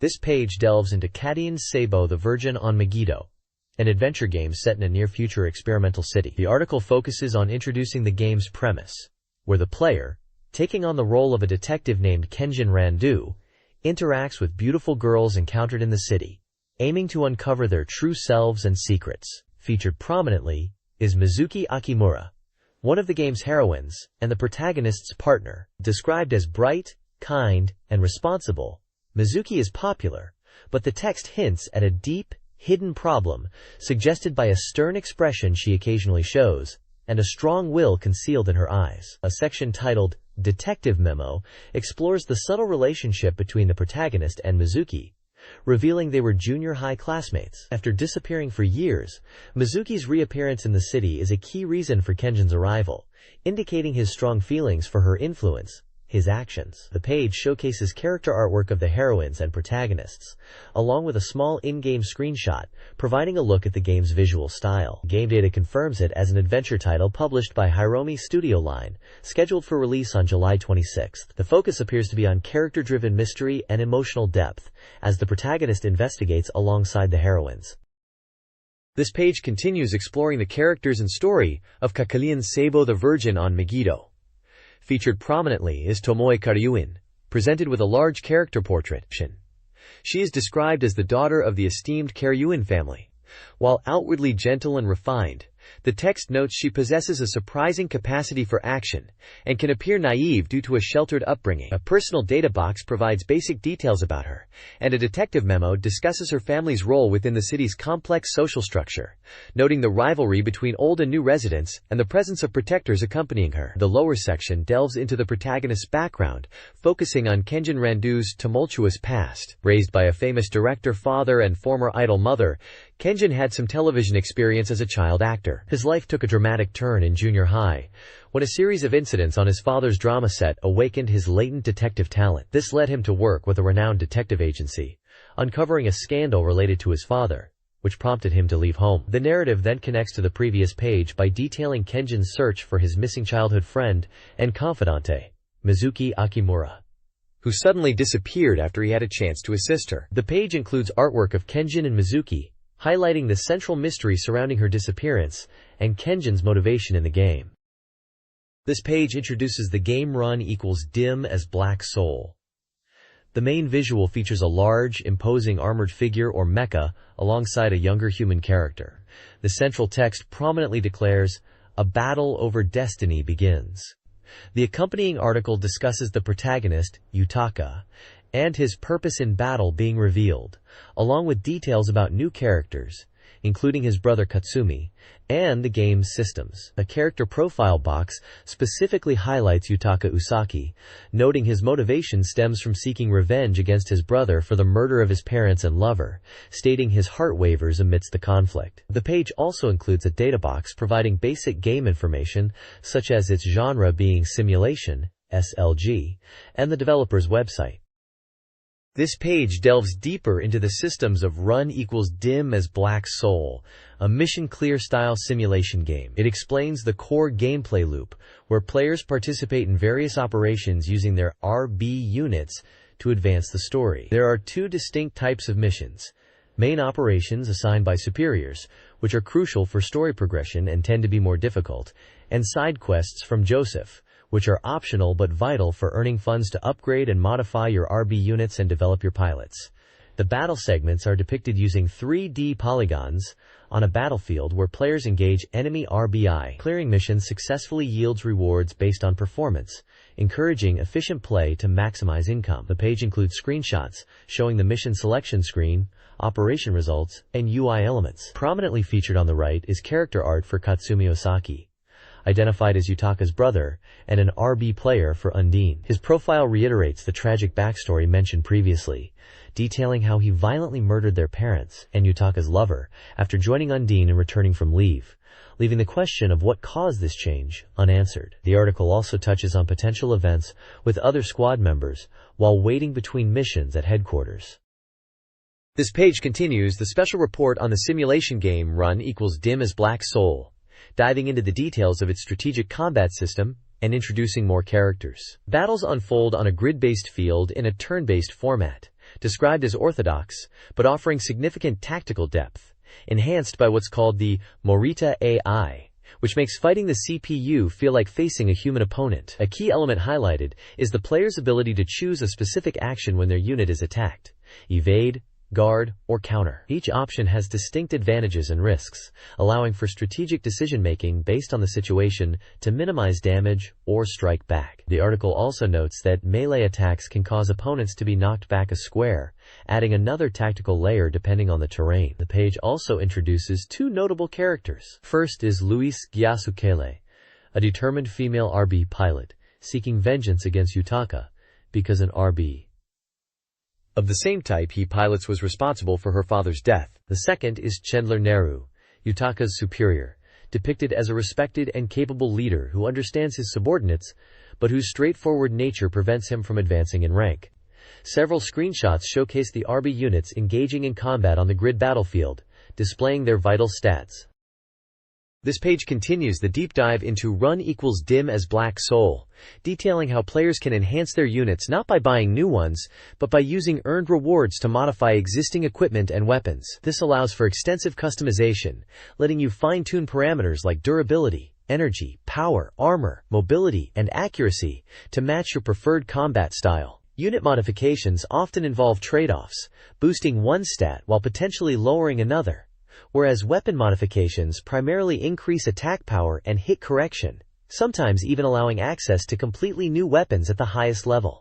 Screenshots showcase the game's detailed modification menus where these adjustments are made. The page also introduces Rorence Dickens, a calm and professional RB pilot nicknamed Master. He's depicted as a highly skilled soldier with combat abilities comparable to key figures like Yutaka and Run, known for his disciplined adherence to orders.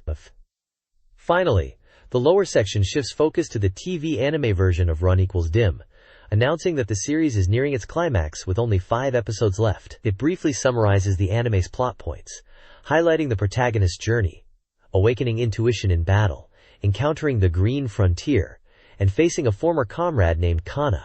Several screenshots from the anime are featured, showing RB units and character interactions.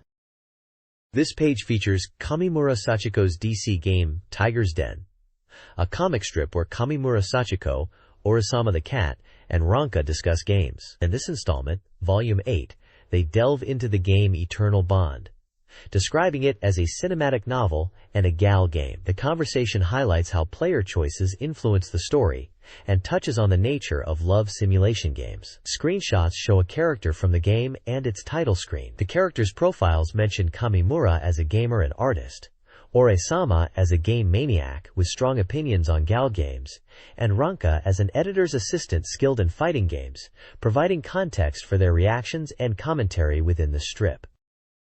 Fumio Kurokawa's Matamata Black Ore column this week discusses the reset button, prompted by the Kyoto High Income List, and a disturbing crime in Asakusa. Kurokawa explores themes of violence, child abuse, and the human desire for control, drawing parallels to a child finding solace in a video game-like world with on/off switches. He reflects on whether this reflects a longing for a real-life reset.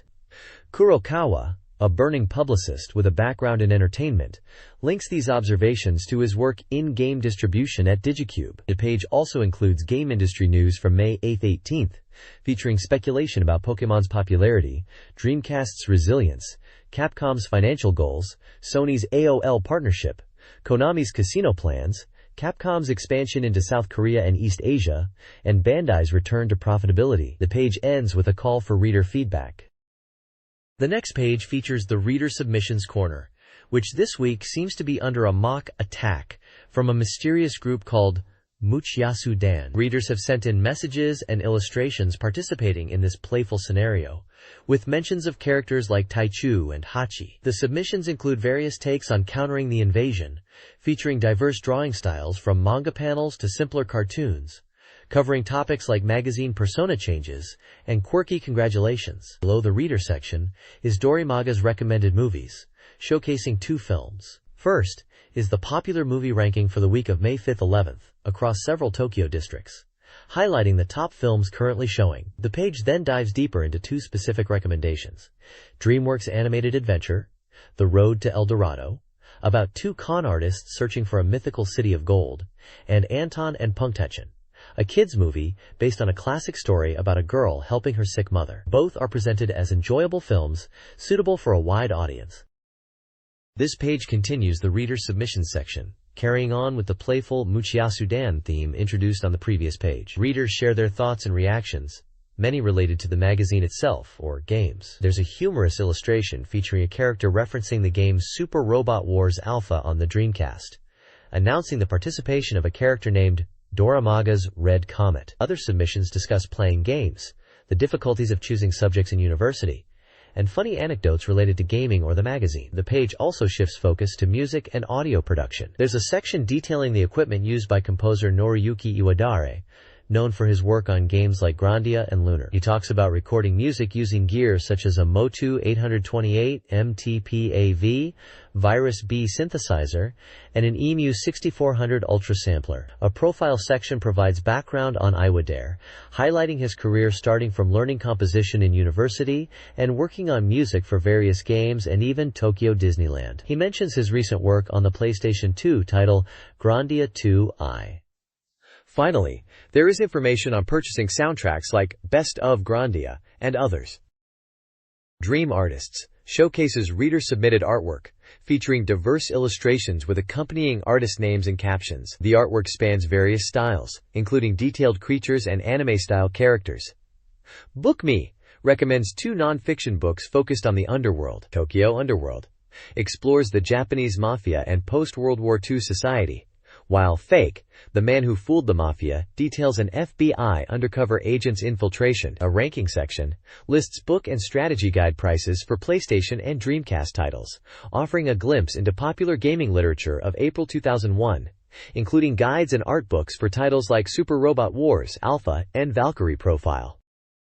This page features a collection of reader-submitted illustrations, similar to fan art, showcasing a variety of styles and characters. Some pieces depict characters resembling those from games like Shenmue and Street Fighter 2i, while others appear to be original creations. Each submission includes the artist's location and name or handle, along with a brief caption. The main section of the page is the first installment of a column titled Hayama Kuji's Hungry to Galaxy, written by renowned game music composer Hayama Kuji. In this column, he discusses the state of game music, lamenting that the term game music is becoming less common and arguing that the value of game music as a standalone product, like CD sales, has decreased. He suggests calling it game background music. Hayama Kuji, known for his work on titles like the Cho Aniki series, emphasizes his unique and passionate approach to game music production in his profile. The column appears to be a deep dive into the world and significance of game music from his perspective.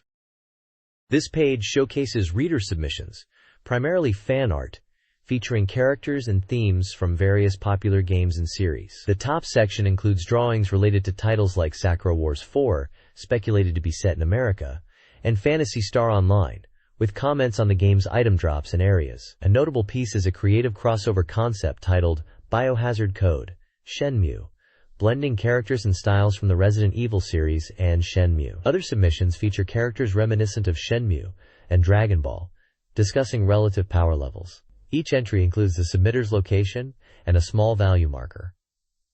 The lower section of the page is a CD release guide, presenting information on recent music releases. It covers several singles and albums from different artists, providing details such as the artist's name, title, format, price, record label, and a brief description of the music, including any ties to dramas or commercials. This section serves as a guide for readers interested in contemporary Japanese music releases from various genres. This page features reader submissions and a celebrity column. The top section includes an unconfirmed information bureau with humorous speculation, mentioning rumors about Shenmue 2's story direction being potentially mundane, and a light-hearted note about Dead or Alive 3. The senseless gossip section outlines a point system for reader contributions to the magazine's various corners. Readers earn points based on published submissions, and accumulated points can be exchanged for prizes. A ranking list shows which readers are currently leading in accumulated points. A guide details the magazine's different reader submission corners, covering topics like daily life discussions, illustrations, opinions, humor, and game-related thoughts. Following this are the submission rules, providing instructions on how to send in contributions via postcard or email, including required information and formatting guidelines. The main feature on the bottom is Minami Omi's Open Sesame, a column by voice actress and radio personality Minami Omi, accompanied by her photo. The column reflects on the rainy season, the impact of weather on plans like attending concerts, and finding moments of joy, connecting these everyday experiences to personal thoughts and mentions of games. A small additional piece is dedicated to her pet dog, Purin. This page features several reader-focused columns and insights. The top left introduces Leave It to Hagi, a new corner featuring Hagi from Capcom's PR team.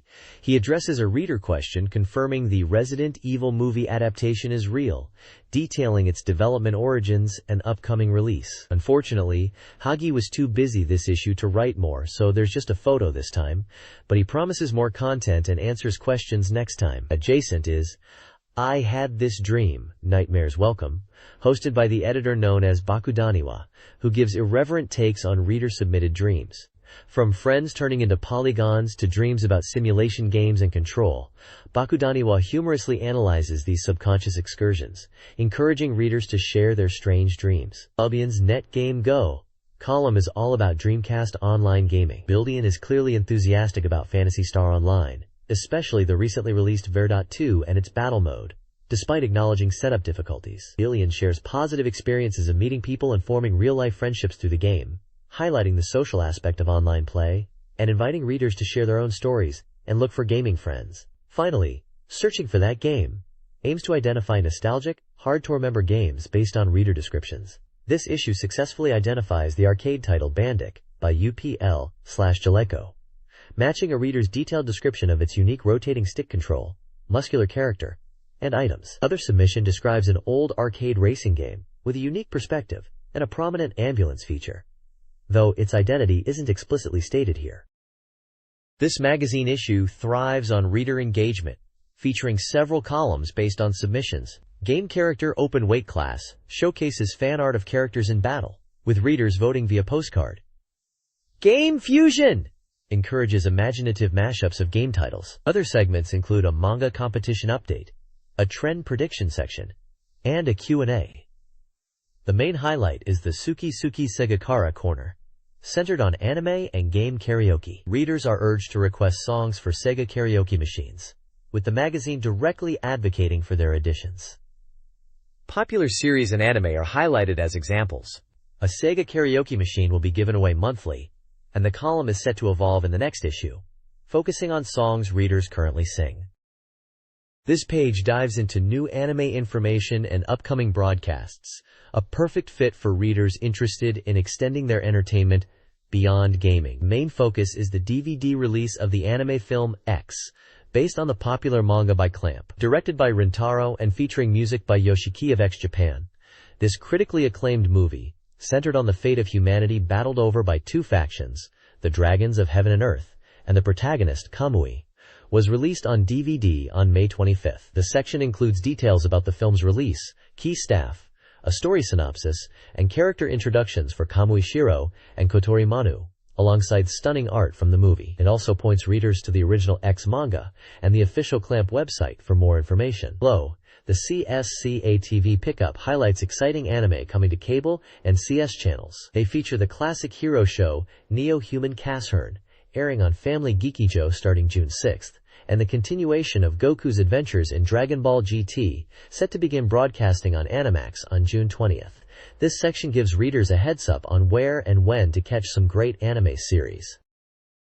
This page features a roundup of new anime and music releases, perfect for fans of media beyond just gaming. The TV/DVD video pickup section highlights DVD volumes for several popular series like The Vision of Escaflowne, the final volume of Sakura Wars, Vandred, the martial arts series Grappler Baki, and the animated adaptation of the RPG Tales of Eternia. There's also a collection DVD box for 3 classic Hideyuki Kikuchi anime, based on his novels, including Wicked City and Demon City Shinjuku. Meanwhile, the CD musical note pickup section showcases new music releases, such as a single from voice actress Yui Horii, featuring themes from Sister Princess, and a character song collection for Magical Doremi. Finally, the Information News announces the upcoming July broadcast of Cosmo Warrior Zero, a new series expanding the universe created by Leiji Matsumoto. It's clear this page caters to readers looking to stay updated on the latest in anime and related music. This page features the 117th entry of the Samashing Yoshimatsu Theater manga series, commemorating the entry of the Nintendo GameCube into the console market. The author humorously depicts the console landscape as a dramatic rivalry between personified consoles. The manga kicks off with a nod to Gran Turismo 3 and its GT4 steering wheel peripheral, before diving into the main event. The PlayStation 2 character is portrayed as the reigning champion, surprised and annoyed by the arrival of the Xbox and the GameCube. The PS2 boasts about its dominance and how it paved the way for DVDs, only to be confronted by the GameCube's distinct 8cm mini-discs. The PS2's reaction highlights the contrasting technologies and feels somewhat put out or shoddy compared to the new kid on the block, captured in the recurring Gabba Gabba phrase. It's a fun, relatable take on the console wars from the perspective of someone navigating the choices and changes in the gaming world. This page presents the 25th installment of Mokyu Mokyu Darkness Heaven Chronicle, Tentative, by Makita Yoshiharu, commemorating the renewal of Dorimaga magazine. The artist shares thoughts on watching anime like Zone of the Enders and Angelic Layer, and notes that the accompanying illustration, featuring one of the manga's characters, was originally drawn in color. There's significant anticipation for the upcoming Dreamcast title, Exodus Guilty, with the author drawn to its art style but also wary it might be a complex game. Despite hesitation, they intend to buy it, hoping for a deep story. The profile introduces Makita Yoshiharu as a new artist from the gal game illustration scene, and names the 3 main characters of the manga as Haruna, Kyuko, and Ayu. The artwork is dated May 2001. This page features the 56th installment of the column, Behind the Scenes at the Game Shop, Outside Kanda Game Ancelosion. The author, Shimakawa Jensei, ponders the idea of a portable game console robust enough to be used in a stress-relieving bath. As an avid bathgoer, he dreams of playing games while soaking. He recalls a particularly tough Panasonic laptop, resistant to shock, vibration, dust, and water, wondering who would need such a durable machine, but then applying the concept to the Game Boy Advance. He imagines a hypothetical stress-resistant Game Boy Advance designed for use outdoors, by the pool, at hot springs, or on ski slopes. While a standard Game Boy Advance retailed around 9,800 yen, he speculates this tough version would cost significantly more due to the required durability. He asks the reader whether they would choose the standard model or this hypothetical rugged one. The column is accompanied by a humorous illustration by Hanakuma Yusaku, showing a character in a bath with a Game Boy Advance nearby, talking to another character outside the tub. There is also a separate brief section titled Nanoray Specs, discussing abstract concepts and featuring small doodle-like drawings, unrelated to Dreamcast games or hardware. This page showcases strategy guides for 2 intense fighting games popular on the Dreamcast. Featured prominently is the Ultimate Fighting Championship Perfect Guide. This comprehensive book provides in-depth strategies, techniques, and full character data for the gripping UFC Ultimate Fighting Championship, covering both the Dreamcast and PlayStation versions. It promises a thorough breakdown of every fighter, a guide to mastering the challenging edit mode, and details on unlocking hidden content, all packed into 176 pages. It's designed to take players to the very top of the UFC world. The page features a dynamic image of several key fighters from the game. Below that is the guide for Fire Pro Wrestling D the Complete. This massive 384-page guide is the ultimate resource for fans of the legendary wrestling sim Fire Pro Wrestling D, It details how to unlock every wrestler and hidden element, provides complete move lists and data for all 220 featured wrestlers, and offers a deep dive into the powerful edit mode.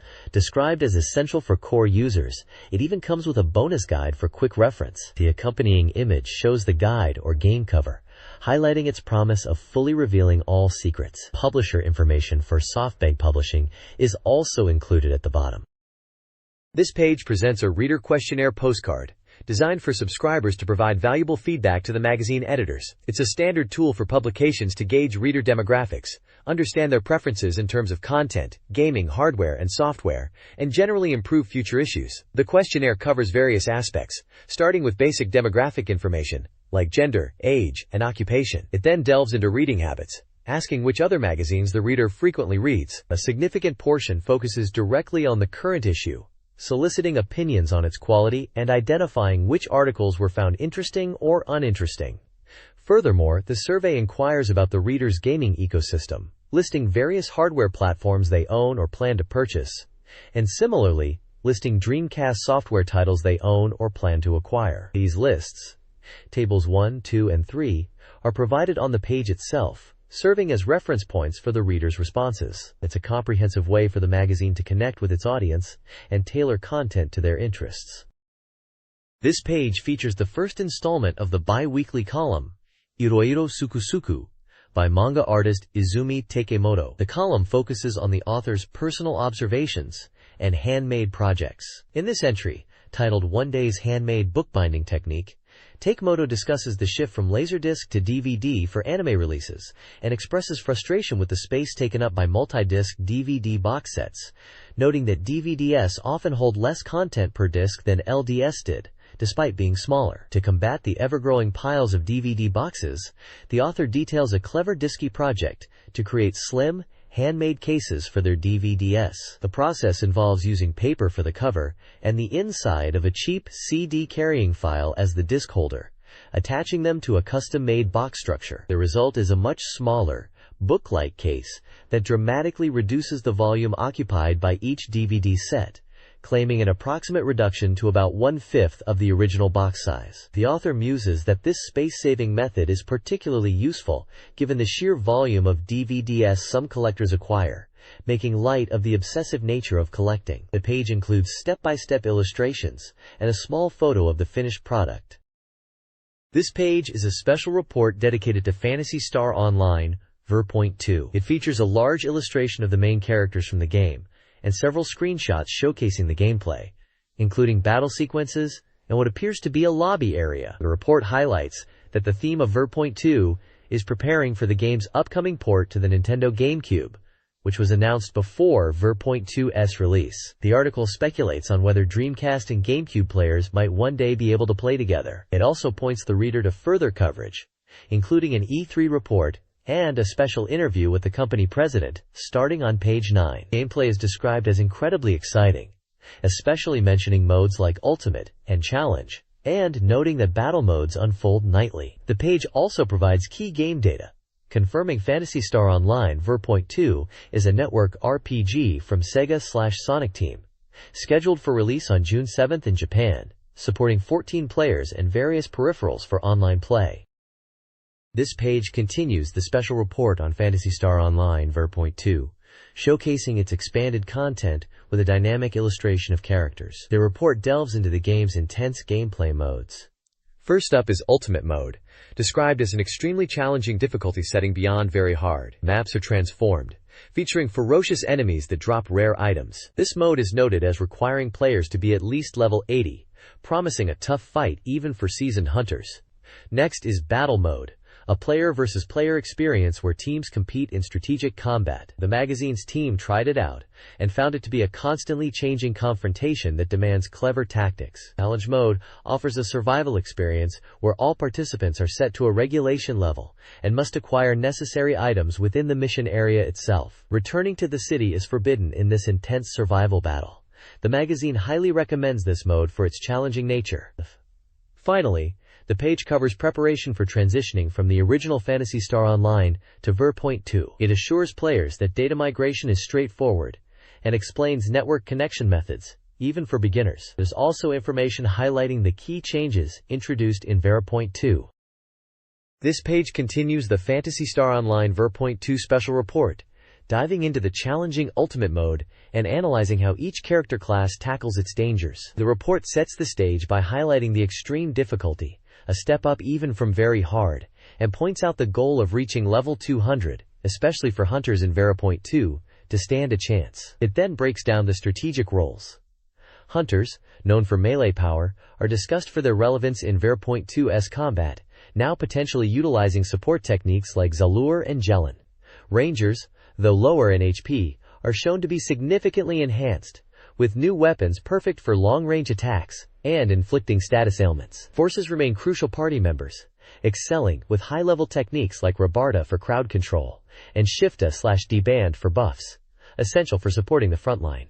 Finally, androids, often considered the weakest in the original Popso, gain a significant boost in Ver.2 with access to traps damage, freeze, and confuse, opening up entirely new strategic combat possibilities for these characters. Illustrations and screenshots accompany the discussion for each type. This page delves into the exciting new Battle Mode, available in Phantasy Star Online Ver.2, a feature where hunters can test their skills against each other in a dedicated training field. It's highlighted as a place for players to practice using different tactics, including the traps that were introduced for androids. Players can set up detailed rules at the guild counter, customizing victory conditions like the number of Kos or the amount of Meseta collected. While items found during a battle can't be taken outside, the mode allows for varied strategies. The page showcases a battle between members of the magazine's own exploration team, usually allies, now fierce opponents. Tactics demonstrated include using techniques that pass through walls, like Rabarda, and strategically placing traps around corners to ambush opponents. Another interesting tactic shown is luring enemies towards a powerful, roaming enemy character like the Del Saber, set to ultimate difficulty, to gain an advantage. The flexibility in rule settings allows for diverse and engaging battles. This page focuses on Challenge Mode in Phantasy Star Online Ver.2, a difficult mode where job role division is crucial. Players tackle powerful enemies in sequence, but the challenge lies in harsh restrictions. Character levels are standardized regardless of your actual level, and if even one player is defeated, the entire party fails. Furthermore, all items must be found within the challenge area. You lose your own gear temporarily and cannot return to the city for recovery or shopping. A rather humorous but potentially embarrassing consequence of failure is that a tombstone bearing your character's last words is erected at the spot you fell, visible to other players later. The page also highlights the new visual lobby in Ver.2, which is significantly expanded, reportedly 6 times larger than before. A key feature here is Go Ball, a minigame where players can kick balls around the lobby. You can get a marker from a counter operator to indicate teams. Holding the A button allows for stronger kicks, suitable for passing and shooting towards structures that appear to be goals located at the ends of the lobby. The content suggests this is more of a communication tool than a strict competition. This page details an attempt at Phantasy Star Online Ver.2's challenging challenge mode, starting right from level 1 with only basic equipment like a saber or cane, and crucially, no barriers. The page highlights the difficulty, emphasizing that mistakes are costly. The strategy revolves around teamwork and smart item distribution. The Ranger job class proves invaluable, providing safe, long-range support when close combat is too risky, especially against powerful enemies like the Buma. The importance of managing resources is underscored by a Force character taking unnecessary damage and using a healing item prematurely, highlighting the tight constraints on recovery. Strategic item allocation is key, as seen when a found barrier is passed to the frontline hunter. Navigation proves tricky, with complex gate mechanisms requiring multiple switches. Facing larger foes like the Hild Bear reinforces the need for ranged tactics, avoiding direct confrontations. The ultimate test is the boss, the Sill Dragon, whose defeat requires careful coordination between ranged and technique attacks. Successfully clearing Stage 1 earns the party the title Ragu, a clear indicator of skill and accomplishment visible to other players in the lobby. This mode really forces players to rethink standard strategies and work together efficiently, making item management and tactical positioning paramount for survival and success. Recklessness is forbidden. Careful planning is essential. This guide details how to start or transition to Phantasy Star Online Ver.2. Players migrating characters from the original Spaso need to launch Ver.2, then enter the original Spaso's serial number and access key, followed immediately by ver.2's keys, in the correct order. Character data, including your guild card, transfers. New players simply select the New Game option and enter ver.2's keys. Regardless of your starting point, keep your keys safe. Ver.2 introduces the dressing room for 100,000 meseta, enabling character customization. Hunter's license fees carry over, and online play costs 400 yen for 30 days, or 1,000 yen for 90 days. Licenses, purchased via the website option, expire at midnight, JST. This page delves into some of the highly anticipated features introduced in Phantasy Star Online Ver.2. Building upon player feedback, the update focuses on improving the overall gameplay experience. Key enhancements include refined item sorting logic, making inventory management more efficient. Players can now also easily locate the sender of a simple mail message directly from the mail menu, streamlining the process of meeting up with friends. For better spatial awareness, your current ship and block are now conveniently displayed at the bottom right of the screen when accessing the menu. The page also highlights the exciting announcement of Phantasy Star Online heading to the GameCube, confirming a 4-player offline versus mode, and promising additional new elements based on the Ver.2 build. A significant feature for the Dreamcast version is the ability for Ver.2 users to play alongside players of the original Phantasy Star Online version by selecting the appropriate team mode, fostering a connected online community. The page concludes with a call for players to submit their feedback and findings to the Regal Research Group. This page features 2 essential strategy guides for Phantasy Star Online, crucial tools for any serious hunter on Regal. The upper section highlights the Phantasy Star Online Perfect Guide, touted as the definitive book packed with valuable data and materials for all players. This guide promises a complete walkthrough, covering everything from character creation and class-specific strategies to quest completion, detailed item lists including rare weapons, and even a special developer interview. It's positioned as the comprehensive resource for mastering the game. The lower part introduces the Phantasy Star Online Navigation Guide, designed as the starting point for exploring Regal. This guide focuses on getting players into the game, covering character creation, how to connect online, and offering useful tips and techniques applicable to both online and offline play. It provides a thorough strategy for the early game stages, teaching fundamental methods and including data on weapons, items, and enemies. Both guides are presented as being currently on sale from SoftBank Publishing and are vital aids for any Dreamcast player venturing into the world of Phantasy Star Online. This page delves into the development of Sakura Wars 3, Is Paris Burning? Quote, focusing on how the game's vibrant depiction of Paris was brought to life. Titled, Sakura Wars 3 is Far From Over. How Paris Was Made. The feature details the development staff's research trip to Paris, France, to capture the city's essence for the game. They discuss the elements that make the game stand out, such as the characters, scenarios, and systems, but emphasize the detailed recreation of Taishu-era Paris, including streetscapes, backgrounds, and locations used in battles and cutscenes. The article highlights interviews with 2 key figures, the game director and the planning chief from Overworks. Photos show these staff members alongside images from their trip. Examples are given, like finding what might be the dust chute entrance from the game, referencing a memorable moment with the character Erika. The page also features real-world photos of Parisian landmarks, such as the Eiffel Tower and the Arc de Triomphe, juxtaposed with game screenshots to illustrate how the scale and atmosphere were translated into the game world. The section on the Arc de Triomphe emphasizes its massive size and how the development team conducted their research to ensure accuracy, noting that simply looking at photos wasn't enough to grasp the true scale and feel of the location. The piece concludes by asking what the staff saw, felt, and how they applied that experience to create the game. The development of Sakura Wars 3, Is Paris Burning? Involved extensive research in Paris. A week-long trip in March 2000 saw developers from various teams meticulously photographing landmarks like the Arc de Triomphe and the Opera Garnier to capture their scale and details for the game. Even mundane locations, such as the sewers and Eiffel Tower queues, were documented.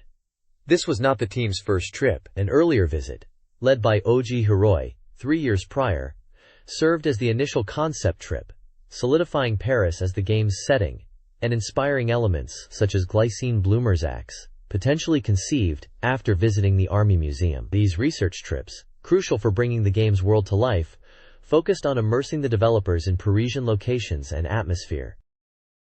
This page continues the discussion with the development staff about their research trip to Paris for Sakura Wars 3. Is Paris burning? They share their personal experiences, emphasizing the raw feel of the city that inspired the game's world. One developer recounts the surprise of finding out the climb up to Sacré-Cœur was on foot, despite expecting an elevator, a detail reflected in the game. Another highlights how Paris truly felt like a medieval city preserved in time, a contrast to modern Tokyo. They discuss specific locations, like the cemetery featured in a memorable event scene, and how it was recreated faithfully, despite the real location having existed for nearly a century before the game's setting. The trip wasn't just about famous landmarks. They focused on collecting material, like textures of walls and floors, and sounds from places like the sewers, underscoring the depth of their immersive research to bring authenticity to the game. The staff members shown are likely discussing these experiences. Finally, the page features information on related books, recommending official guidebooks, and a setting material collection for players who want to delve deeper into the world of Sakura Wars 3. This page showcases a magnificent mecha from the world of Sakura Wars 3.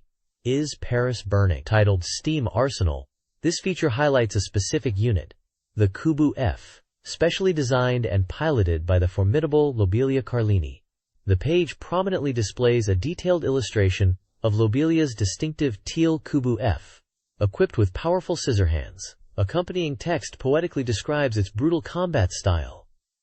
Mercilessly, it cuts and pierces, the jasper-colored machine that approaches without a trace. Below the illustration are the technical specifications for the unit. It stands at 2,592 mm tall and weighs 722 kg dry. Its primary weapon is confirmed as the scissor hand. As a Kubu, it is piloted by a single operator, Lobelia Carlini, and powered by a Spirit Power engine, specifically an Orange F11 model rated at 600 horsepower, a key element of the series' steampunk setting. The feature is credited to Mika Akitaka for the machine painting and Suzuki Deutsch as the chief writer, with sponsorship from Red Entertainment, Sega/Overworks, and Dorimaga magazine itself. This page is a detailed look at one of the powerful and unique steam-powered suits integral to the game's battles. This page examines the technical aspects of the Sakura Wars series, beginning with Lobelia Carlini's Kubu Fi from Sakura Wars 3. This stealth-focused unit, on par with standard models, features the scissor hand, a specialized weapon designed for armor penetration. Lobelia's skill with the weapon and her enhanced spirit power contribute to the unit's exceptional stealth capabilities, ideal for infiltration and other covert operations. The page then introduces core concepts of the Sakura Wars universe: spirit crystals and the spirit reaction base. Spirit crystals convert human spirit power into spirit force, powering the spirit armor. The reaction base then processes the spirit force for the engine. This system, which generally favors female pilots, stabilizes the volatile human spirit power. Kanzaki Heavy Industries' design enhances this process by integrating the pilot's spirit power sensing throughout the cockpit, improving transmission efficiency and reaction speed. This page is from the August 15, 2001 issue, volume 245, of a weekly magazine, priced at 450 yen. It presents itself as a go-to source for both new software information and strategy guides. The main section covers several interesting titles. It features a volume-sized guide and data analysis for Tearing Saga, Utna Heroes Saga. There's also a special feature on Shin Megami Tensei, delving into its story and characters to unravel the mysteries. Capcom titles get a spotlight in a May volume segment, including details on Devil May Cry and Bounty Hunter Sarah, Holy Mountain Emperor, alongside other new release information. Furthermore, it provides a report from E3, the world's largest game show, delivering the latest news and revealing previously unannounced titles. The page also lists other games covered or mentioned, such as Gran Turismo 3 Aspect, Final Fantasy X, Virtua Fighter 4, Mobile Suit Gundam, Zionic Front, and more. The lower section showcases the SoftBank strategy guide lineup, listing various game guides available for purchase. It highlights an internet purchase bonus for the Sakura Wars 3 guide, where buying it online gets you a mini poster of Erika.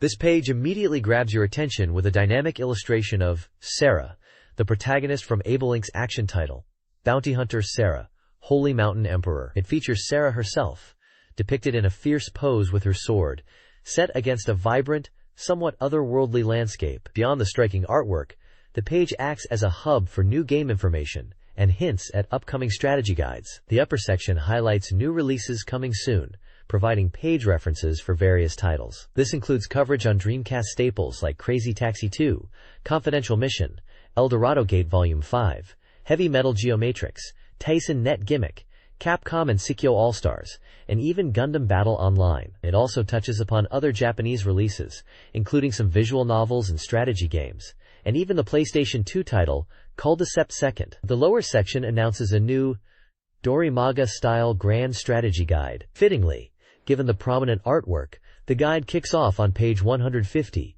with a deep dive into Bounty Hunter Sarah, Holy Mountain Emperor. This tells me the magazine is getting ready to arm players with the knowledge needed to master the games they're looking forward to, or already playing. It's a great blend of previewing new games and supporting current ones with strategy content.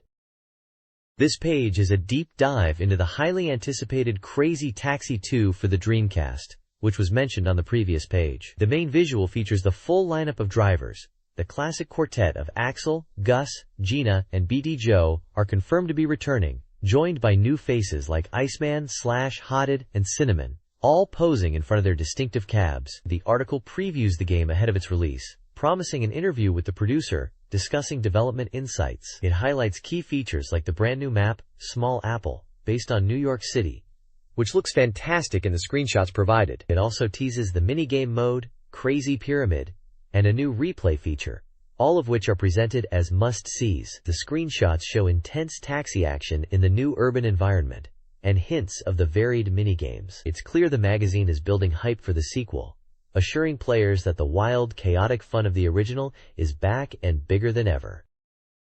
This page features an exclusive interview with Kenji Kano, the producer of the Crazy Taxi series, giving us a deep dive into the development of Crazy Taxi 2. Kano discusses the challenge of creating a sequel that feels fresh, while retaining the core fun of the original. He highlights the new vertical gameplay and the introduction of the Crazy Hop Jump move as key features designed to enhance the gameplay on the new, more complex maps. The interview focuses heavily on the Small Apple map, based on New York City, noting its intricate design requiring more strategic thinking compared to the first game's map. Kano also talks about the new Crazy Pyramid minigame mode, replacing the original's training, and the much-requested replay mode, which even supports uploading and downloading replays online. He confirms that the original 4 drivers, Axel, Gus, Gina, BD Joe, are playable alongside the 4 new characters, Iceman, Slash, Cinnamon, Hod, a cool bonus for fans. Screenshots show gameplay in the new Small Apple environment, featuring some of the new drivers and their distinct vehicles. It's clear from Kano's comments that the goal was to evolve the formula while keeping the wild, high-speed taxi action intact. This page gives us a closer look at Small Apple, the sprawling New York City-inspired map featured in Crazy Taxi 2. While not immense in sheer area, the city boasts a more complex, three-dimensional structure compared to the previous game, filled with numerous shortcut opportunities. Central Park sits at the heart of the map, much like its real-world counterpart, serving as a central landmark. The key to mastering this map, as highlighted here, is discovering and exploiting these myriad shortcuts to maximize speed and fares. The page delves into specific areas within Small Apple, detailing prominent destinations like the Central Terminal, a major transportation hub, the university area known for its complexity and potential subway shortcuts, and retail areas featuring stores like HMV. It also touches upon governmental/public service locations, such as the police station and the fire station, noting their strategic importance despite potentially fewer passengers. Screenshots scattered throughout the page showcase the varied environments,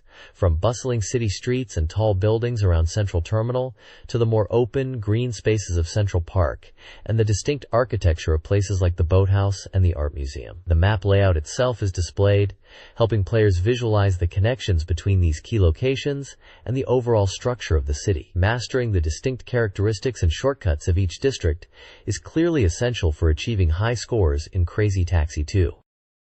Crazy Taxi 2 introduces a new replay mode, letting players record and review their gameplay. This mode offers 4 camera angles: a dynamic 360-degree view, a classic fixed city view, the standard gameplay perspective, and a low-angle tire view. The game's main menu, titled Crazy Drive-In, provides access to course selection, cabbie choice, music options, and the replay feature. The game also features Crazy Pyramid challenges, likely part of the Crazy Box mode.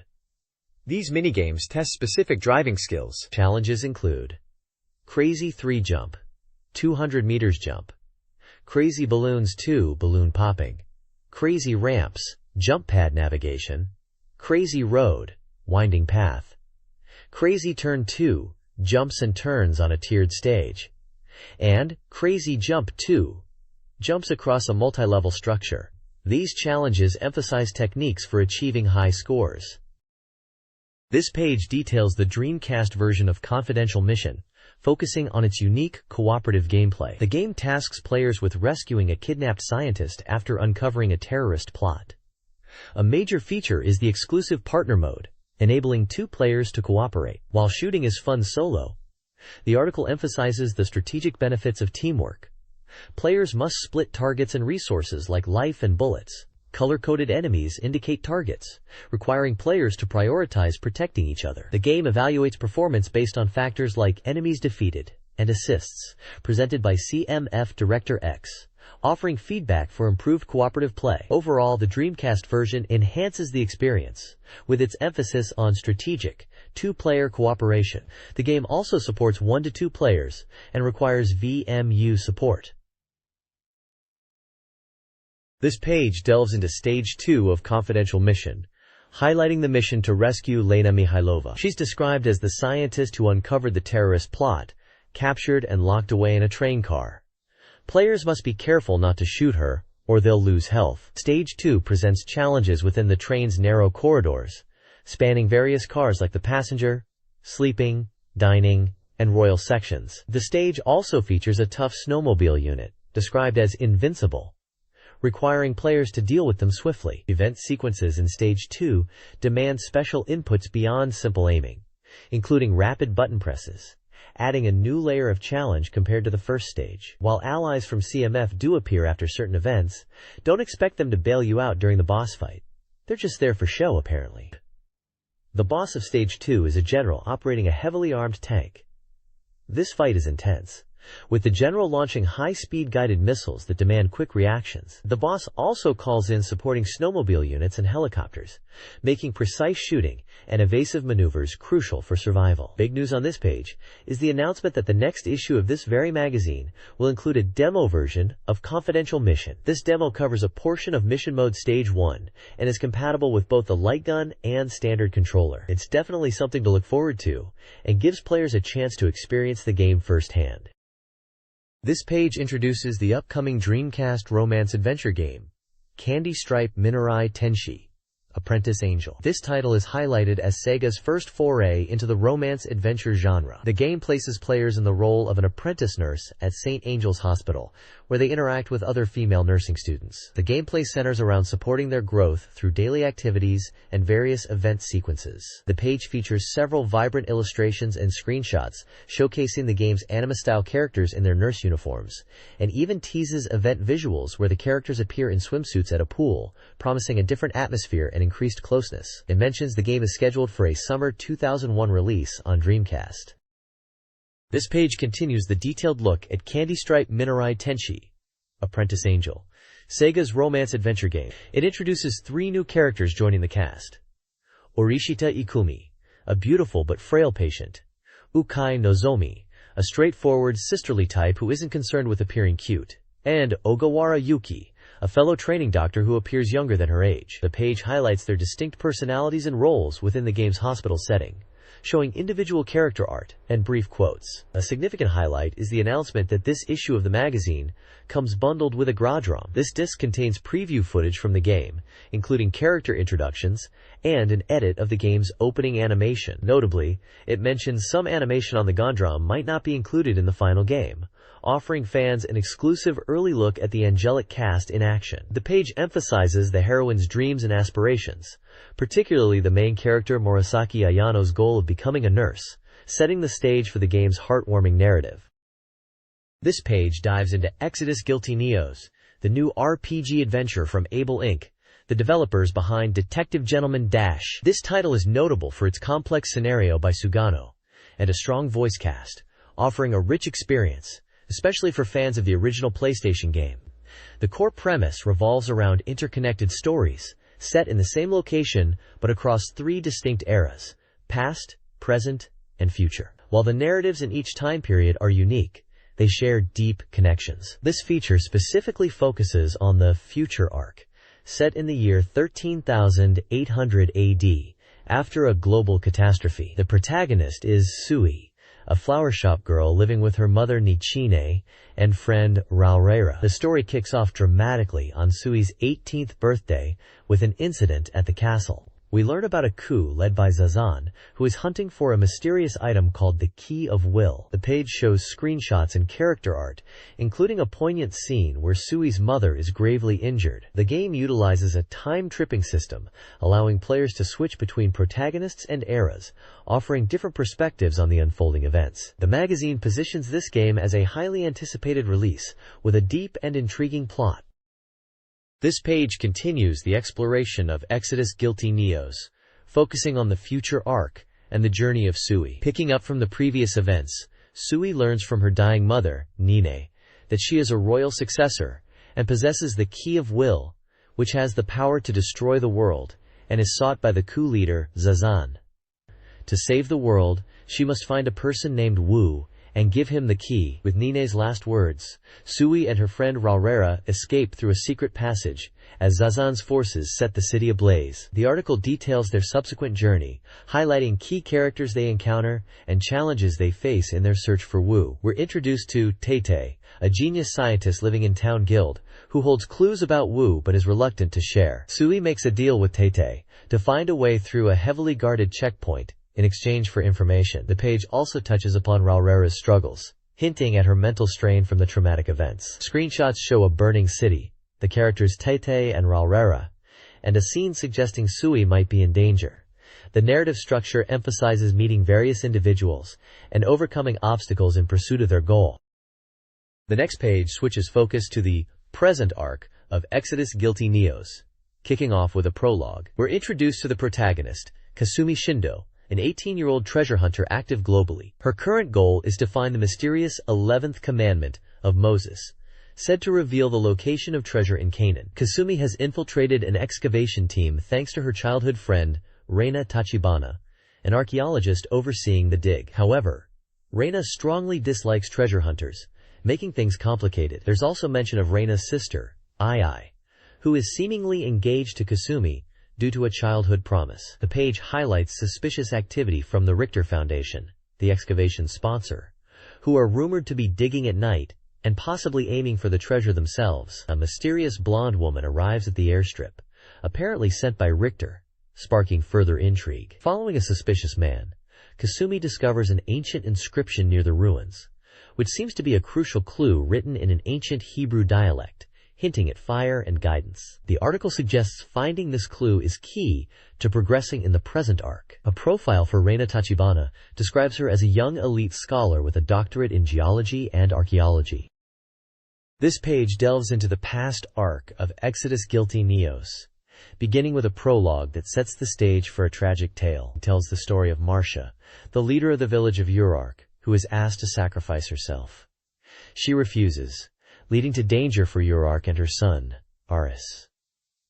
Ares travels to Plenark, but finds it utterly destroyed, a result of the divine wrath following the failed sacrifice. The only survivor is a young girl. Later, this mysterious girl, named Aqua, is found standing in a dangerous rapid known as the Water Barrier. Ares attempts to save her, but is surprisingly saved by her instead, highlighting her strange abilities and mysterious nature. News from Aqua reveals Urark is in danger again. Ares rushes back, only to witness a heartbreaking scene. His mother, Marcia, is facing off against Flare, the fire priest. After a final smile towards Ares, Marcia is consumed by Flare's flames, leaving Ares to grapple with the loss and the events that transpired. The page also includes a brief profile for Aqua, noting her youthful appearance contrasts with her aged way of speaking. This page features Welcome to Pia Carrot 2.5, a dating simulation game.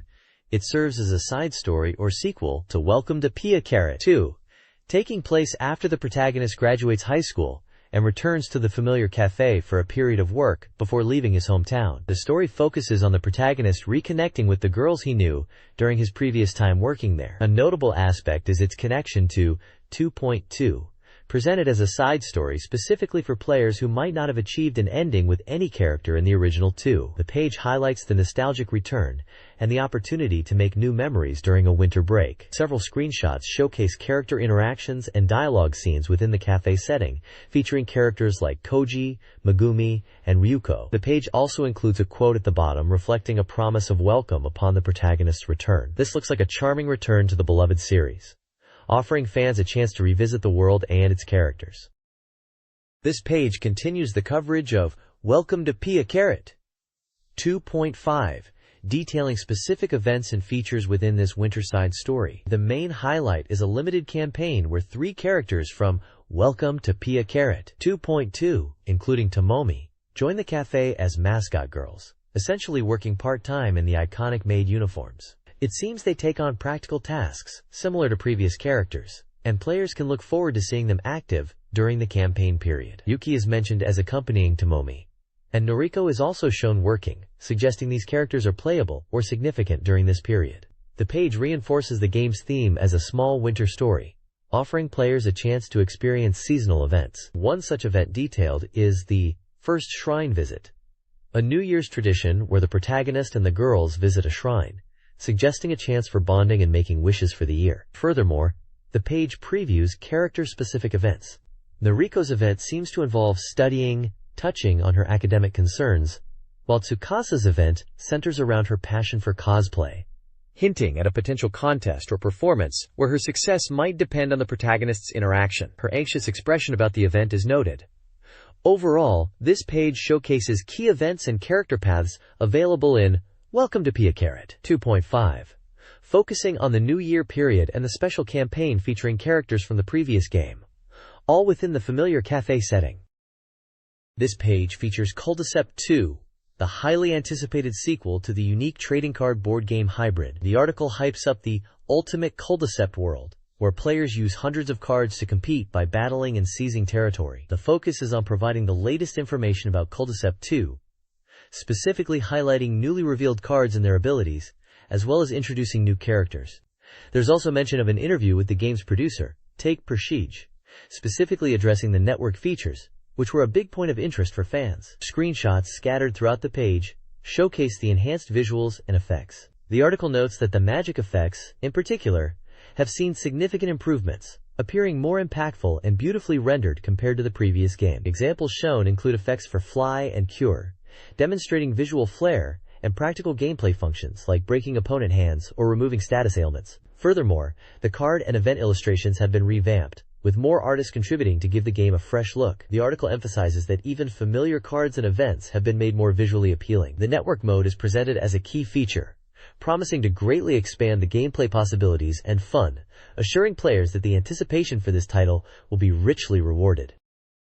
This page provides an in-depth look at Culdicept 2, focusing on 2 significant new gameplay mechanics: land ability and overall ability. Land ability is tied to specific creatures placed on your territories and activated through the land command, offering strategic options like damaging distant creatures, as shown with the archer. Overall ability, on the other hand, is active simply by placing the creature and affects the entire board, including both allies and enemies. The article highlights new idol cards that possess this powerful, board-altering effect. While these abilities are potent and can change the game balance significantly, the idol creatures have low HP, making them vulnerable to removal. The page also introduces the game's story mode, featuring the initial map, Dunan, the Land of Encounters, and the first opponent, Ryvern. The reviewer notes that the CPU AI has been significantly improved in Culdicept 2, making opponents like Ryvern challenging, despite being encountered early. Dunan is described as a simple map, ideal for players learning the game's rules and cards. Overall, the page emphasizes the strategic depth added by the new abilities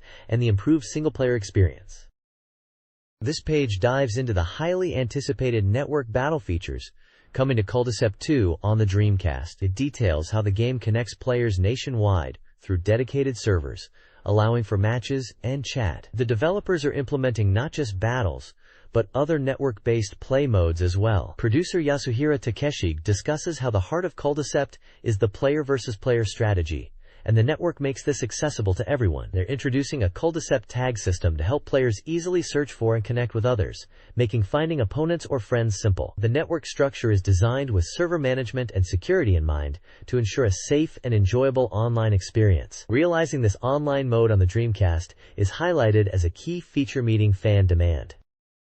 This page delves deeper into the expanded online capabilities of Cul-de-sac 2, beyond just player versus player matches. It introduces features centered around sharing user-created content, such as player decks and custom AI character data. The developers recognize that traditional cul-de-sac matches can be quite long, potentially making finding opponents challenging. To offer more ways to enjoy the game online, they are implementing upload and download functions. Players can share their meticulously crafted decks, or even create and upload AI characters that mimic their own playing style. This allows others to download these AI opponents and practice against different strategies quickly, offering a valuable way to test decks and improve skills without committing to a full online match. The page also explains the import and export process, detailing how data can be saved to the memory card and even shared via email. Furthermore, the official Cul-de-sac website is evolving into the All Scepters network, serving as a central community hub. This new network requires free user registration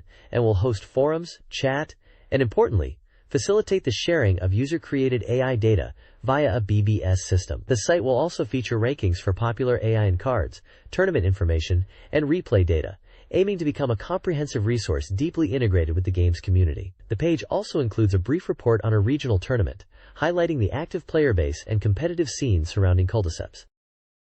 This page introduces the adventure game, Fate of Heart, from publisher Kid. The game centers around the protagonist, Naoto, and the various women who appear in his life, bringing about significant changes. The page highlights two of the heroines, Shizuku Mizuki and Yuki Fukuyama. Screenshots show Shizuku in a changing room wearing a swimsuit, and Yuki in a yukata at what appears to be a festival. There are also sections dedicated to event checks for each character, hinting at specific scenarios or moments featuring them within the game. A major point emphasized is the Dreamcast version, which boasts a large amount of newly drawn computer graphics, CG, compared to previous versions. This enhances the visual experience, adding new event scenes and character visuals. The page notes that the game is an adventure genre title, scheduled for a July release at 6,800 yen. It seems like a typical romance-focused adventure game, with the DC port offering enhanced content for fans.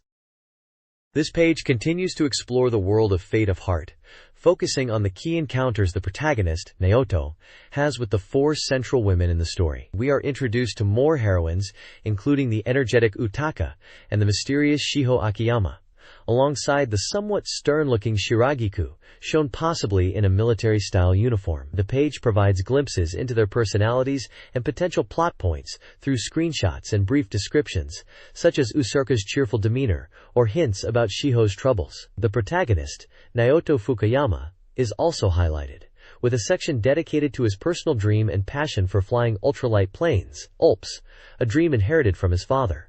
A screenshot shows a ULP, indicating this will be a significant element in his story arc. Adding to the anticipation for the Dreamcast version, there's a segment from a voice recording session for the game's additional scenarios. It features voice actress Emi Motonoi, who plays Shizuku Mizuki, one of the heroines from the previous page, confirming that fans can look forward to completely new content and enhanced scenes for the character in this release. It seems the additional scenarios add significant depth and emotional moments to the game. This page dives into the world of Eldorado Gate Volume 5, the latest installment in the unique serial RPG series. As the series progresses towards its climax, with just 3 volumes remaining out of a total of 7, the page highlights the gathering of the members of the Land of Fate. We see key characters introduced, including the protagonist Gomez, alongside figures like Kanan, Radia, Arishin, Ain, Pamela, Manmima, each playing a role as members converging on the destined land. The page gives us a taste of upcoming adventures, with previews of 2 episodes. Chapter 12. Monster Hunter Sophie involves protecting the character Sophie and dealing with bounty hunters, bringing us to the town of Ladna. This town is infamous for its bizarre economy where everything costs 10 times the normal price and features a unique currency called Kiba, with the strange crime of lack of money being punishable. Chapter 13. Town of the Dead takes the party to the mysterious town of Tanis, to investigate strange happenings.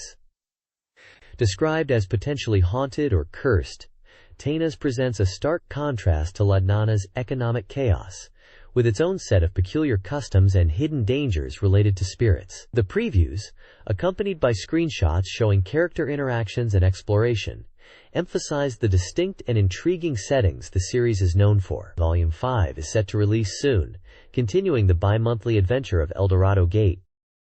This page delves further into the unfolding saga of Eldorado Gate Volume 5, highlighting key characters and pivotal story moments as the series heads towards its conclusion. We're introduced to several new faces and returning figures essential to the narrative, including Meryl, a dancer in Ladnana, Hans, the subject of the main goal to earn his bail money, Monarch, a knowledgeable monster hunter, and Abogard, the bizarre, money-obsessed mayor of Ladnana. Also featured are secondary characters, like Catriona, Deed the Grim Reaper from the town of Tanis, and the mischievous Devil Group. The digest scenes section provides glimpses into the adventure, raising funds for Hans by catching rare monsters, Arishan's challenge against Sophie, and the full assembly of the Land of Fate members. A significant focus is placed on the Town of the Dead, revealing clues obtained from Deed, the Grim Reaper regarding access, and the mysterious reason behind Bad's paralysis. The story continues by seeking a way to save Bad, exploring his deep connection with Liza, symbolized by a poignant bouquet, and witnessing Liza in peril. The page culminates with a dramatic screenshot hinting at Cain awakening a powerful, siren-like ability, promising intense battles ahead. The numerous screenshots showcase character interactions, environmental exploration, and the unique visual style of the game world. Chapter 14 of Eldorado Gate Volume 5, Floating Continent Gamarandar, sees Lado unexpectedly become the Sky Pirates' boss after defeating their leader. The chapter explores his suitability for this new role, leading to events like an attack on a mansion. New characters are introduced. Gamaran, seeking revenge on Lado.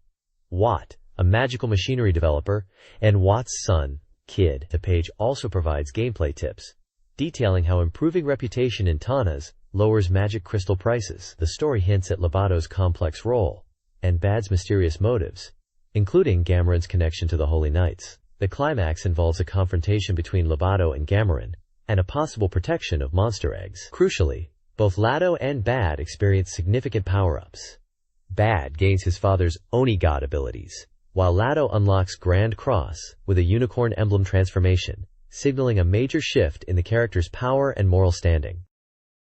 This page is dedicated to Eldorado Gate, a unique episodic RPG series on Dreamcast.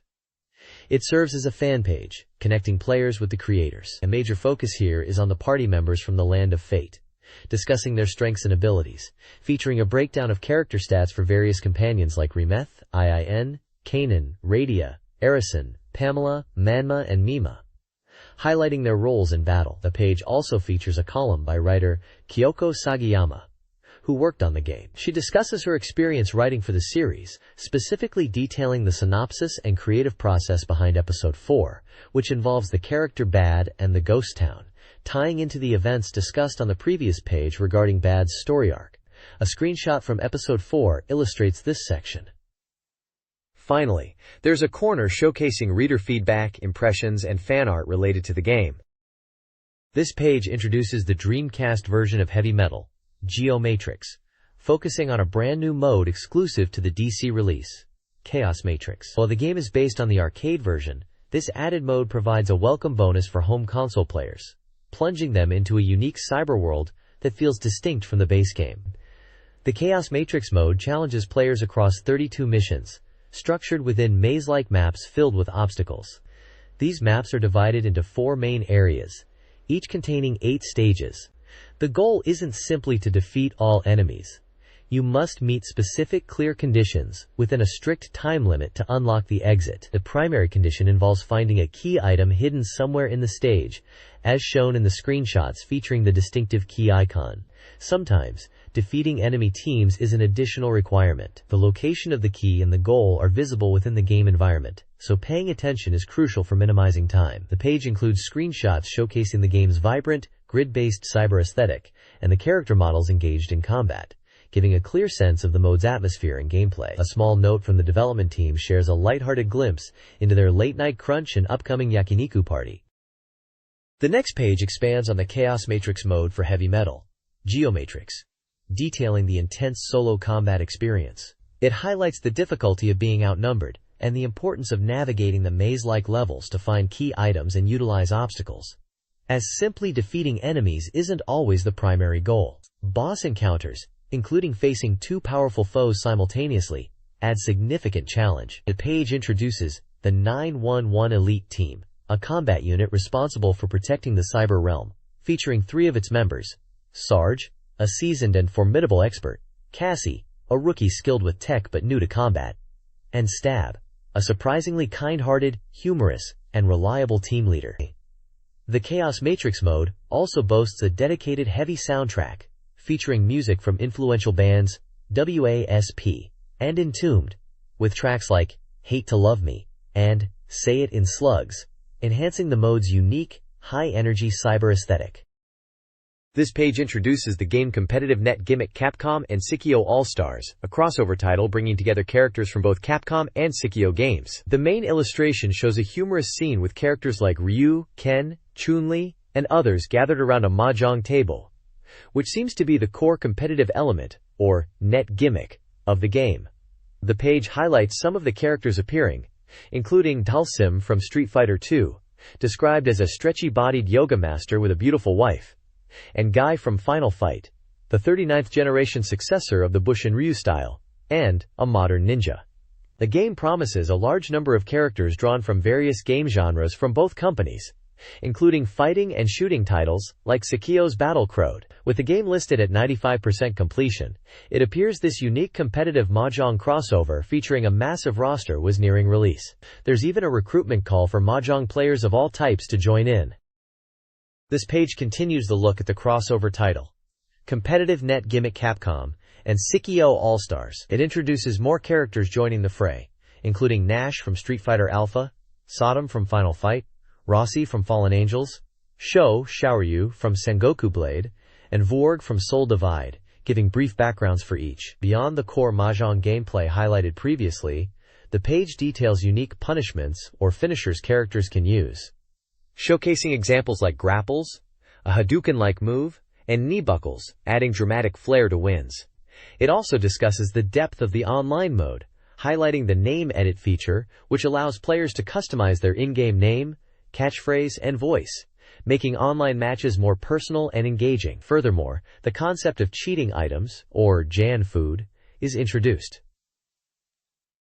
These items are obtained randomly and can be purchased to gain advantages during matches, with different foods providing varying effects. Character editing is also mentioned, allowing players to customize their appearance and set messages. This page reveals that the game offers diverse mechanics beyond just mahjong, incorporating character customization, impactful finish moves, and strategic item usage within its competitive online framework. This page shifts focus to another exciting new arrival, Gaia Master Kessen Seiki Ou Densetsu. It's a board game title from Capcom that features card battles, presented here with vibrant 3D graphics for both the map and the combat sequences. The highlight is the dramatic battle performance, showcasing flashy effects for magic, weapon attacks, and defenses. The article confirms a June release for the game, noting that development is almost complete at 99%. It touches on additions and changes from what is implied to be an earlier title, and looks at lucky abilities and the battle direction. Several impressive attack spells are previewed. Feather Ray, described as a high-power laser projectile from high altitude; Meteo, a devastating giant meteor spell with immense power but slow activation; Fire Arrow, an easy touse fiery projectile; and Excalibur, a powerful sword attack where a knight appears to strike the opponent. The page emphasizes the visual flair these effects bring to the card-based combat system. This page continues the deep dive into Gaia Master Kessen Seiki Ou Densetsu, highlighting the significant updates and systems from its predecessor. It details the renewal parts, starting with revamped story and stage structures, featuring new 3D maps and layouts. Visually, character face graphics are improved and integrated into dialogue windows, and character models themselves are now in full 3D, enhancing the presentation. There's also a note on improved camera work, specifically mentioning the viewpoint shifting when building stores for better clarity, A key system explained is the weapon card skill level. Using weapon cards in battle earns them experience, increasing their power as they level up. The page also introduces lucky abilities, special skills possessed by specific characters that can influence outcomes. 5 such characters are featured: Son Goku, Jigar, Yasuzuna, Goliath, and a guard. Their abilities range from gaining an extra action after movement, Goku, to doubling attack power under certain conditions, weapon type, magic use, or even getting more dice for movement, Goliath. These abilities, along with the card system, are emphasized as being pivotal to determining success in the game. This page dives into the details of Gundam Battle Online for the Dreamcast. The game is 80% complete and slated for a late June release for 6,800 yen, notably featuring model kit decals in its initial production run. While listed as a real-time simulation, the core gameplay revolves around online net battles and a single-player offline experience. The online mode supports up to 4 players in communication battles, with scoring based on mobile suit and battleship kills. Players can choose between 2 battle types: Random Battle, designed for quick one-on-one matches with randomly assigned opponents, and Free Battle, which allows 2 to 4 players to set custom rules, like Zaku-only fights, and use chat to arrange their engagements. The game utilizes a lobby system that can accommodate up to 50 players per region. There's also a hint that in battles with 3 or more players, one might take on a commander role. The offline mode covers the story up to Stage 4, following the Zeon invasion narrative. The page also highlights the appearance of the MS-06R2 High Mobility Type Zaku, noting it's piloted by ace pilots, and confirms the presence of Stipe units as well. Screenshots display the strategic lobby map, battle setup screens, and in-game combat. The next page delves deeper into the offline story mode of Gundam Battle Online, revealing details about the first 4 missions. Players take on the role of Major Wolfgang Ransom, a Zeon fleet commander, leading the fleet through a turn-based map mode that transitions into real-time battles upon engaging enemies. The narrative unfolds through Wolfgang's perspective and introduces original characters. Stage 1 focuses on securing a supply route to Earth, highlighting the capabilities of the M06 Zaku 2 in ground combat. Stage 2 shifts to space, tasking players with destroying an enemy fleet equipped with the Federation's new weapon, revealed to be the RB-79 ball. Stage 3 introduces the RGM-79GM as the Federation's standard mobile suit, requiring players to destroy an enemy fleet deploying these units. Finally, Stage 4 is a challenging escort mission protecting a friendly transport fleet. Successfully completing this stage can unlock powerful reinforcements, like the Zanzibar-class ship or the MS-09B Rickdom. The page also provides profiles for the Musée-class light cruiser and Major Wolfgang Ransom himself. This page provides a detailed look at bounty hunter Sarah, Emperor of the Holy Mountain for the Dreamcast, focusing specifically on its unique multi-scenario structure. As a seasoned player would know, this isn't just a single story following the primary Leonard arc. The game offers 2 additional distinct paths: the License arc, which pits protagonist Sarah against the imposing armored mobile unit, and the Fujin arc, involving a mystery surrounding a bounty placed on a legendary phantom thief named Fujin. Playing through these alternate scenarios isn't just for variety, it's essential for uncovering the complete truth behind the game's events, offering new perspectives and revealing hidden details not seen in the main story. For instance, the License arc sees Sarah framed and stripped of her bounty hunter status after tangling with the armored mobile unit and their leader, Lloyd, while the Fujin arc involves a strange request from the unit's Andrew and a direct encounter with the enigmatic Fujin himself. The page highlights key moments from these paths, including target bounties and crucial story beats, ultimately posing the intriguing question: is Fujin friend or foe? This guide offers a strategy for achieving an S rank in the Leonard arc of Bounty Hunter Sarah. Success hinges on understanding game terminology and interacting with Masaki to uncover the story. Key points include making crucial early choices against Void to avoid future penalties, prioritizing actions that minimize casualties, and successfully negotiating with Andrew to maximize bounty earnings. The guide also details securing an escape route after a failed Leonard assassination attempt, suggesting a back route to avoid enemies and fleeing pursuers. Detective work is crucial for the bank attack, with clues relating to a cruiser's location crucial to finding Leonard. Finally, a critical, non-timed choice involving Masaki at the end dramatically changes the narrative, unlocking Sarah's past. Players are advised to save before this choice to experience both outcomes and understand how Sarah's feelings shaped the future. This page, Volume 1 of Hunter's Nest, delves into the dangerous entertainment found within Neo-Tokyo's lawless Heaven District, activities largely controlled by the game's central antagonist, Leonard Garcia. First, the article covers the dog race, a key form of entertainment. It describes the races held in a dedicated arena, featuring Dobermans, with a strong implication that Leonard fixes the outcomes. Recent events saw a dog go berserk due to interference, halting the race and causing damage to the facilities, with the perpetrators escaping. Next is the battle game, presented as a public execution spectacle and a dark symbol of this crime-ridden area. This takes place in a renovated dome arena, featuring vehicles akin to Roman chariots. The reality is that those who displease Leonard are forced to participate as targets. Tickets for these games are difficult to obtain, and their distribution has recently been linked to violent incidents. The organizer of these brutal games is revealed to be Leonard Garcia, a figure of authority within the Holy Mountain criminal stronghold. He is notoriously hard to access, often observing the games from a VIP box. The article also notes Cul-de-sac as a recommended establishment in Heaven, seemingly connected to Leonard and his favorite associates. A small section highlights Neo-Tokyo's division into 3 key districts: the affluent Center Hills, the business-focused downtown, and the chaotic Heaven, where power dictates survival. The page also includes a brief call for reader contributions and job requests for bounty hunter Sarah, providing contact information.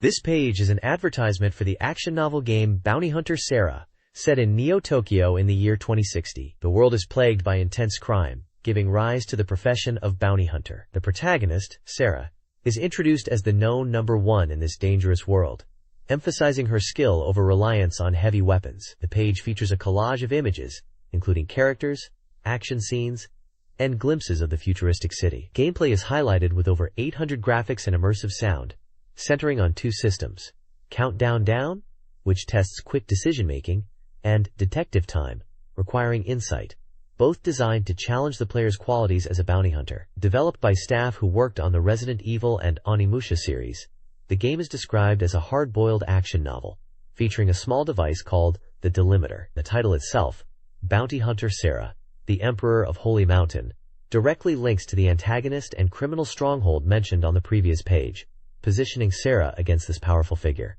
The game is presented as being available now on both PlayStation and Dreamcast.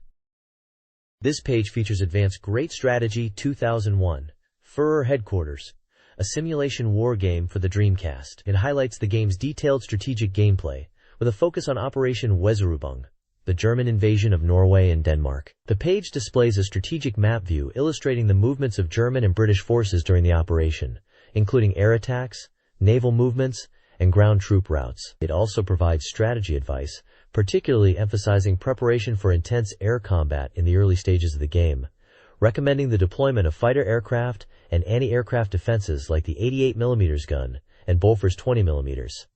Screenshots show various units including the Bf-109 fighter, which is highlighted for its effectiveness on this map. The game is described as a detailed simulation for war enthusiasts, allowing players to control and produce various units from battleships and carriers like the Graf Zeppelin to submarines, though it notes the high cost of battleships. According to the game data provided, it supports 1 to 4 players locally and up to 8 players in online campaign mode, making it a game for strategic thinkers who enjoy complex military simulations.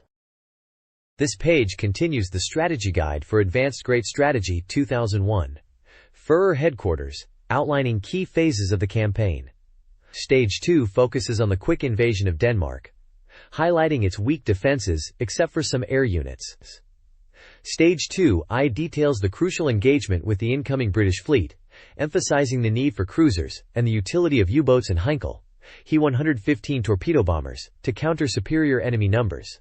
Stage IV covers the landing in Norway, advising the use of transport ships loaded with infantry and lighter tanks, while stressing the importance of neutralizing coastal defenses and securing airports. Stage Versus describes the final stages of the campaign, focusing on eliminating remaining enemy ships and using naval bombardment to support ground troops while assisting Allied mountain units to prevent their retreat. The page also features a weapon encyclopedia section, showcasing the Heinkel He-115A1 seaplane, detailing its specifications and historical versatility in reconnaissance, bombing, and mine-laying roles. A general's biography highlights Gross Admiral Erich Raeder, detailing his service, efforts to rebuild the German Navy, and eventual resignation. There is also a community section featuring reader submissions and a segment with pets. Screenshots throughout the page illustrate strategic map views and various naval units like the Bismarck and Ark Royal.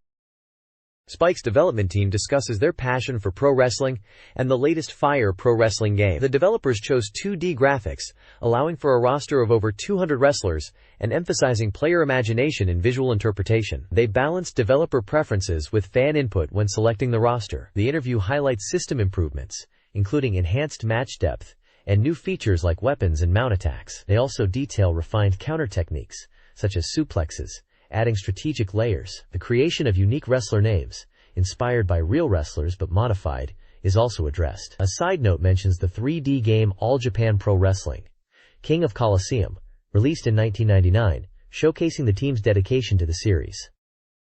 This page features an interview with Masayuki Fujita from Spike, a key figure in the Fire Pro Wrestling series development. The discussion continues from the previous page, delving into the technical aspects of creating downloadable moves by combining wrestler body parts, highlighting the labor-intensive nature of this process. Fujita discusses the challenges and costs associated with implementing network features for the series and the importance of addressing user feedback regarding data and downloads for future titles, including plans for a PlayStation 2 version. The page also touches on the series' international presence, noting the release and reception of Fire Pro Wrestling in America. A separate section reflects on the appeal of foreign wrestlers and the intense nature of pro wrestling matches.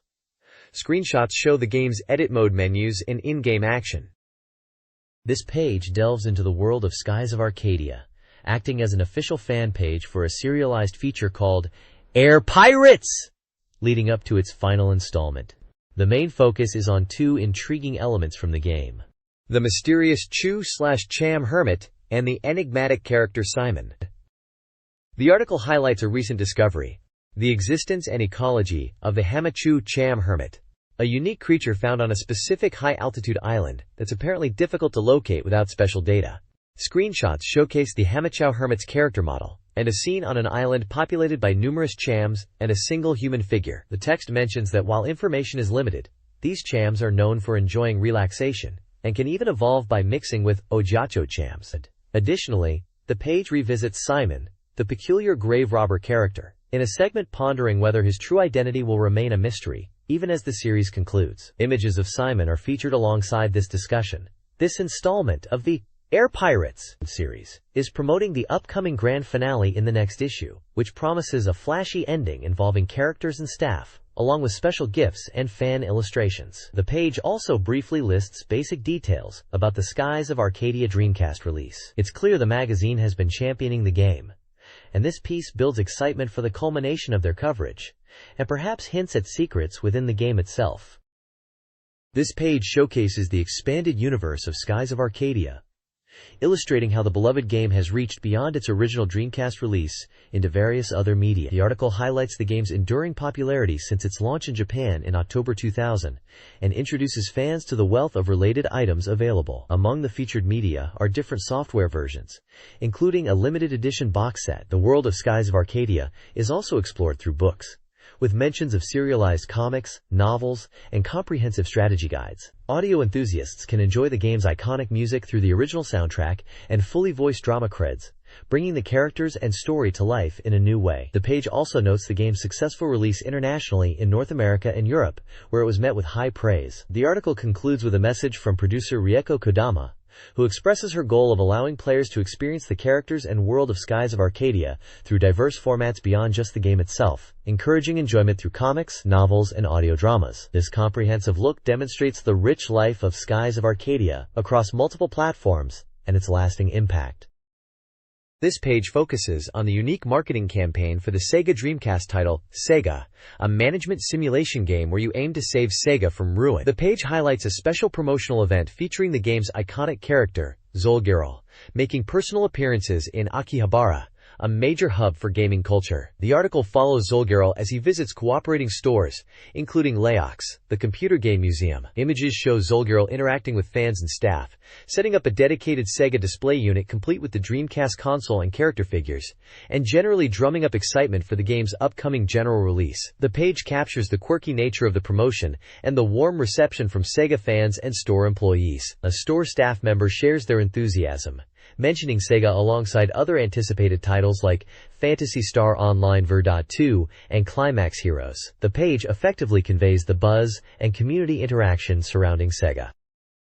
This page continues the coverage of the Sega Dreamcast title, Sega's unique promotional campaign, focusing on the appearances of the character Zolgirl at cooperating stores in Akihabara. We see Zolgirl visiting two softmap locations, the main store and the 11th store, with photos capturing the humorous interactions between Zolgirl and the store managers, including a mock staring match as they compete for Zolgirl's attention. The managers share their excitement in the shop's voice section, noting Akihabara's strong Sega fanbase. The page also highlights Zolgirl's visit to Messe Sano, a popular game shop known for its charismatic presence. This visit has led to the exciting decision to produce super rare, limited goods for Sega, though the specifics are still a mystery. The Messe Sano manager expresses his long-standing support for Sega and anticipates the special event on May 31st. A clear schedule is provided for Zolgirl's appearances on May 31st, listing timings for Softmap Main Store, Softmap 11th Store, Messe Sano, and even including the previously visited Laox, showing it's a full day of promotion. Finally, the page ends on a humorous note, showing Zolgirl taking a break to enjoy some canned Odin, an Akihabara specialty, even as a character questions whether this is the right time to be relaxing, given the busy day and upcoming events. This segment reminds us that Zolgirl will return to these famous Akiba shops on May 31st. The next page delves into the creation of the unique Sega Dreamcast title, Sega, featuring an interview with the key figures behind it. Headlined, The Men Who Made Sega, this first part of the interview includes producer Zolgirl Tetsu and director Suzuki Hiromi. Zolgirl, pictured both in his iconic mask and without, discusses the motivation behind creating the game, stating it was simply because he liked it. He talks about his broad involvement from production to sales, overseeing everything through his pipe, a term implying his influential control. Director Suzuki Hiromi, also shown, is credited as the game's physical director, responsible for the system and overall completion quality. He is also noted as appearing in the game as the character Suzuki. The interview touches upon the challenges faced, such as convincing others about the game's unconventional elements, like the shooting minigame. Suzuki initially opposed it due to tight deadlines, but was eventually persuaded. The page features photos of Zolgirl, masked and unmasked, and Suzuki Hiromi, along with a small image of the 3D model resembling Suzuki, confirming his in-game appearance. This interview provides valuable insight into the passionate and often challenging development process of Sega from the perspective of its core creators.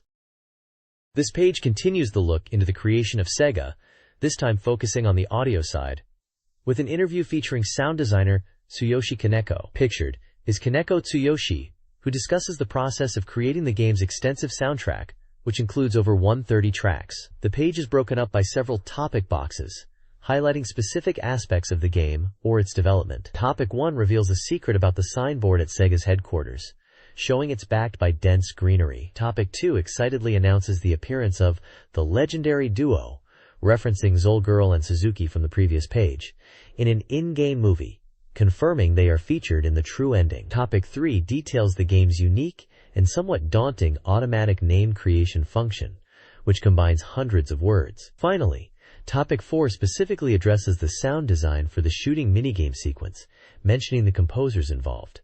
The large text, "Even if I apologize," seems to relate to the interview content, perhaps reflecting the intensity or quirky nature of the development process. The feature concludes here for now, stating that the latter part, continuing the interview with Zolgirl Tetsu, will appear in a future issue.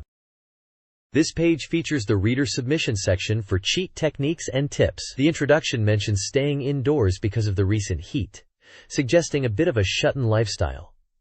Two major games are featured with reader-submitted cheats. The first is Shenmue, detailing a trick titled Suddenly to Disc 2. This technique allows players to skip directly to the second disc of the game early by performing specific actions in Dobuita's Park, involving character movement and using the A-roll trigger. Screenshots show protagonist Ryo Hazuki at the park stairs, interacting with a character, and later near the bus stop.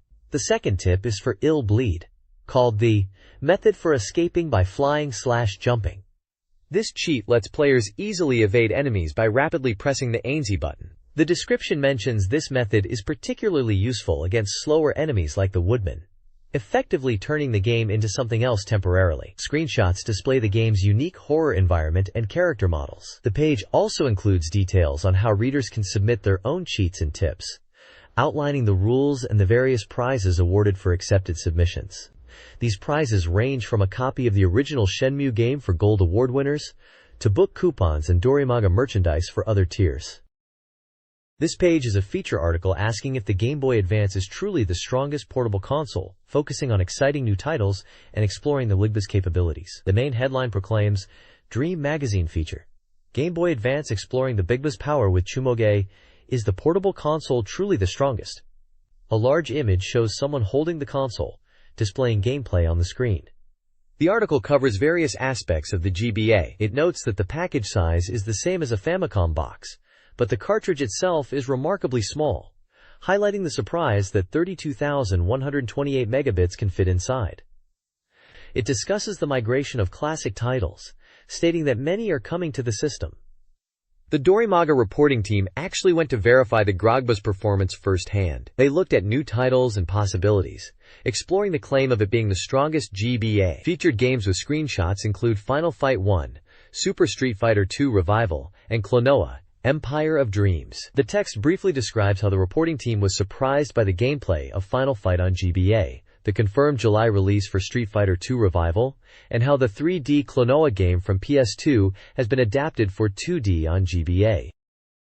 This page features a deep dive into Final Fight 1 for the Game Boy Advance, proclaiming the return of the legendary arcade classic to players' hands, calling it an amazing achievement. The article highlights that this GBA version is a perfect port with no cuts, unlike previous console releases such as the Super Famicom port, where Guy was originally missing. It emphasizes that the GBA version brings back Guy and allows simultaneous play, plus it can display up to 6 characters on screen at once, much closer to the arcade experience. 2-player co-op is supported via link cable, even featuring a resume function for playing on the go. The feature includes comments from Capcom's Koji Okuhara, who notes that Final Fight is the Digba's first proper fighting action game, and is surprisingly well suited for a portable system. He discusses the effort put into the pixel art graphics, acknowledging the difficulty in an era shifting towards 3Ds, but ultimately stating that while the button counts were tough, the resulting screen looks even better. Screenshots show gameplay, the character display capabilities, and the map screen used for progression. This page shifts focus to another major fighting game franchise making its way to the Game Boy Advance, Street Fighter II Revival.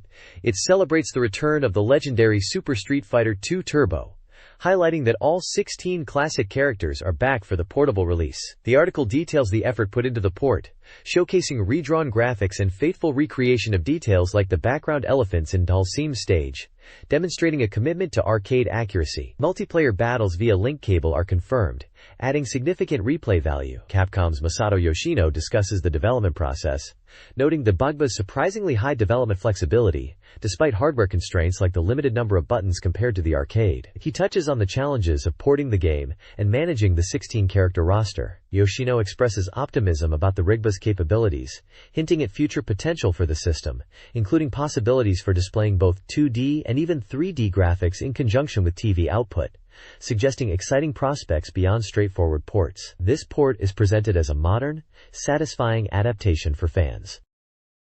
This page delves into the capabilities of the Game Boy Advance, posing the question of whether it truly deserves the title of the strongest portable game machine. It highlights the exciting news that the beloved Klonoa series, originally a PlayStation classic, is making its way to the GBA with Klonoa, Empire of Dreams. This new entry maintains the series' signature unique world, compelling story, simple controls, and engaging puzzle elements, while transitioning from 3D graphics to a 2D perspective tailored for the portable system. The article then investigates the Grogba's power, offering insights based on interviews. One key finding is that the Grogba's specifications appear to be roughly double that of the Super Famicom, Super Nintendo. This is exemplified by Final Fight 1, a port showing significantly improved character display and speed compared to its predecessors. Regarding storage, GBA cartridges start at 32 megabits, with 64 megabit options available, and future possibilities up to 128 megabits. However, the article points out that sound presents a notable challenge for the GBA. Despite its strengths, sound can consume a significant portion of the cartridge capacity. Games with large rosters, like Super Street Fighter II Turbo, struggle to include extensive voice samples, indicating that sound capabilities might be a relative limitation for the system.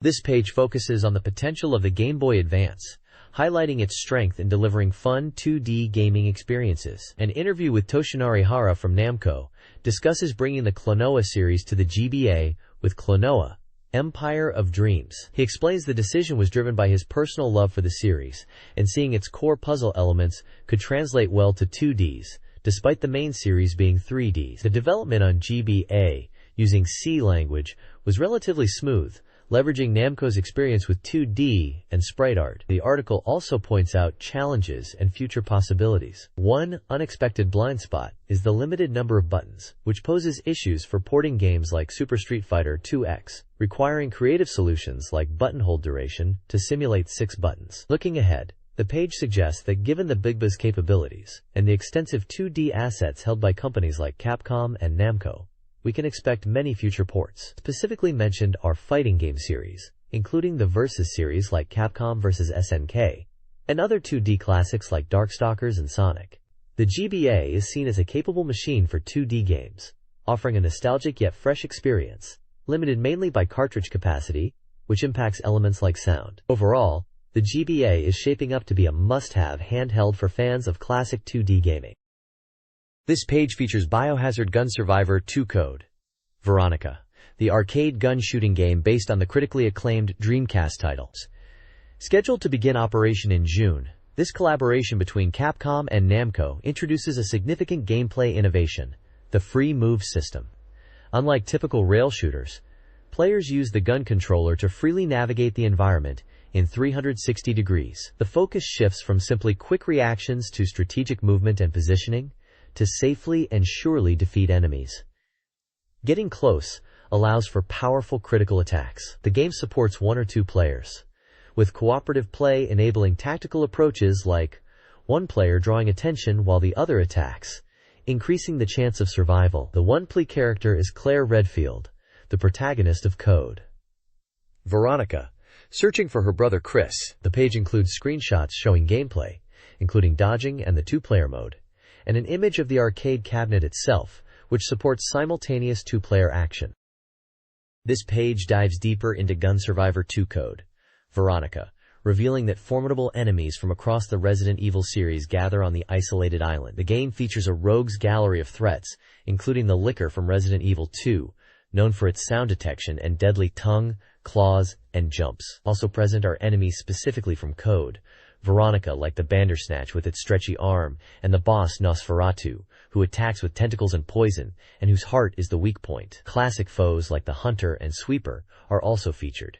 Intriguingly, screenshots hint at the potential return of a Tyrant, Umbrella's fearsome BOW, and explicitly show the Pursuer, better known internationally as Nemesis from Resident Evil 3. A countdown indicates the limit before this relentless creature goes wild, emphasizing the urgent, timed challenge it presents. The page also highlights that while based on Code Veronica, the game includes original production and scenario elements. Key characters appearing include Alexia Ashford and, notably, Steve Burnside is confirmed as the 2-pre character, wielding his signature golden Lugers as he escapes Rockford Island with Claire. This page focuses on Mobile Suit Gundam, Federation vs. Zeon, offering a strategy guide for the final CPU battle stages and tips for surviving with cost-effective mobile suits. The page features the iconic RX-782 Gundam prominently, alongside screenshots showing gameplay in different environments, like underground bases and space. The guide tackles the last 4 stages of the campaign, starting with Jaburo Underground on Earth, before moving into space for battles at the Space Fortress Solomon, Abawa Kwa Exterior, and Abawa Kwa Interior. It specifically mentions strategies for dealing with key units and bosses encountered in these areas. For instance, in Jaburo, watch out for reinforcements like Char's Zigok. At Solomon, the guide notes that beam rifles are ineffective against the Big Zam, suggesting melee combat as the solution, and warns about the dangerous bits from the Elmeth. Beyond the gameplay tips, the page also delves into the world of Gundam. There's a section titled Meeting in Space, recounting the events from the 3rd compilation movie, highlighting Amurore's new type awakening in space and his fateful encounter with Lala Sune. Another segment, A Little Story, provides background on Artesia, C'est la Masse, and Casval, Char Aznable, discussing their relationship and connection to Rambaral, adding depth for fans of the series' lore. Overall, it's a solid guide covering both the game's strategic challenges and providing context from the rich universe it inhabits.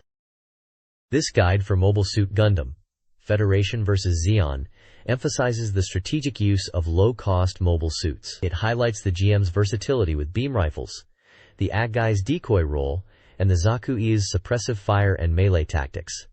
The guide provides specific tips for each unit.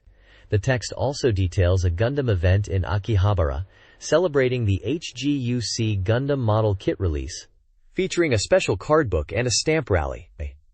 A dedicated section on the MS-05 Zaku-E, the first mass-produced mobile suit, covers its historical context, inferior performance compared to later models, and iconic design, listing its key specifications and weaponry.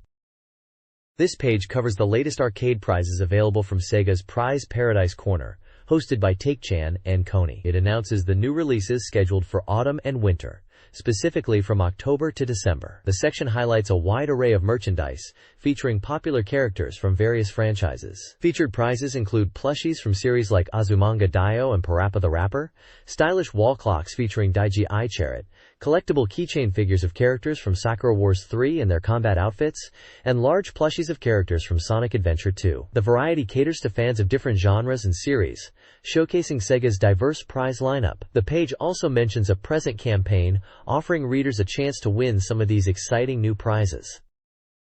This page continues the Prize Paradise feature, showcasing arcade prizes currently available, with a particular focus on exclusive Disney items found only in amusement centers. The page highlights a selection of prizes including large Mickey and Minnie plushies, Winnie the Pooh keychains and figures, 101 Dalmatian scene plushies, and Disney-themed display kits.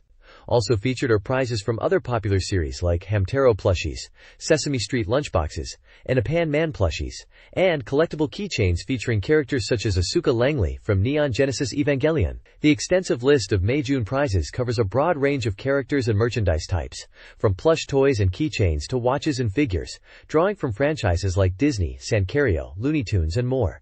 The page is hosted by Koni and Take-chan in a comic strip, where they discuss the exciting array of prizes, including the upcoming Azumanga Daioh items mentioned on the previous page, featuring a familiar character from that series.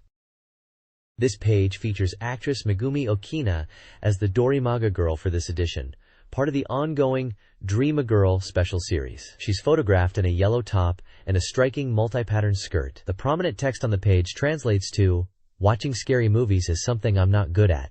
A personal note from the actress. The accompanying text highlights her recent activities beyond television and film, including her work with the theatrical group Shinkansen, and her powerful performance in the musical Kirei. It also notes the recent release of DVDs and videos of a drama she starred in. This particular entry focuses on Megumi Okina as an actress, presented from her own viewpoint. The staff involved in the photo shoot, including the photographer, stylist, and hair/makeup artist, are also credited. There are no games mentioned on this page. This page is dedicated to the psychological drama series, Seven's Face, starring Megumi Okina. The show is described as a psycho story interwoven with key elements of modern crime, such as crime predictions posted on a homepage, bizarre serial murders, and profiling.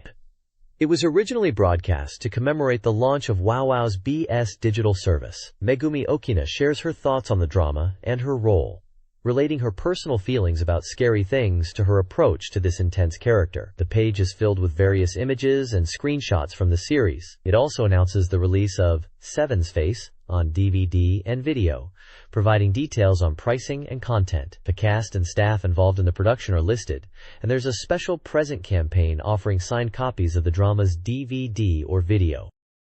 The next page continues the Dreamagirl special series, marking it as Scene 36. It features actress Megumi Okina, who was highlighted on the previous page for her role in the drama Seven's Face. This page appears to be an interview or feature focusing on her.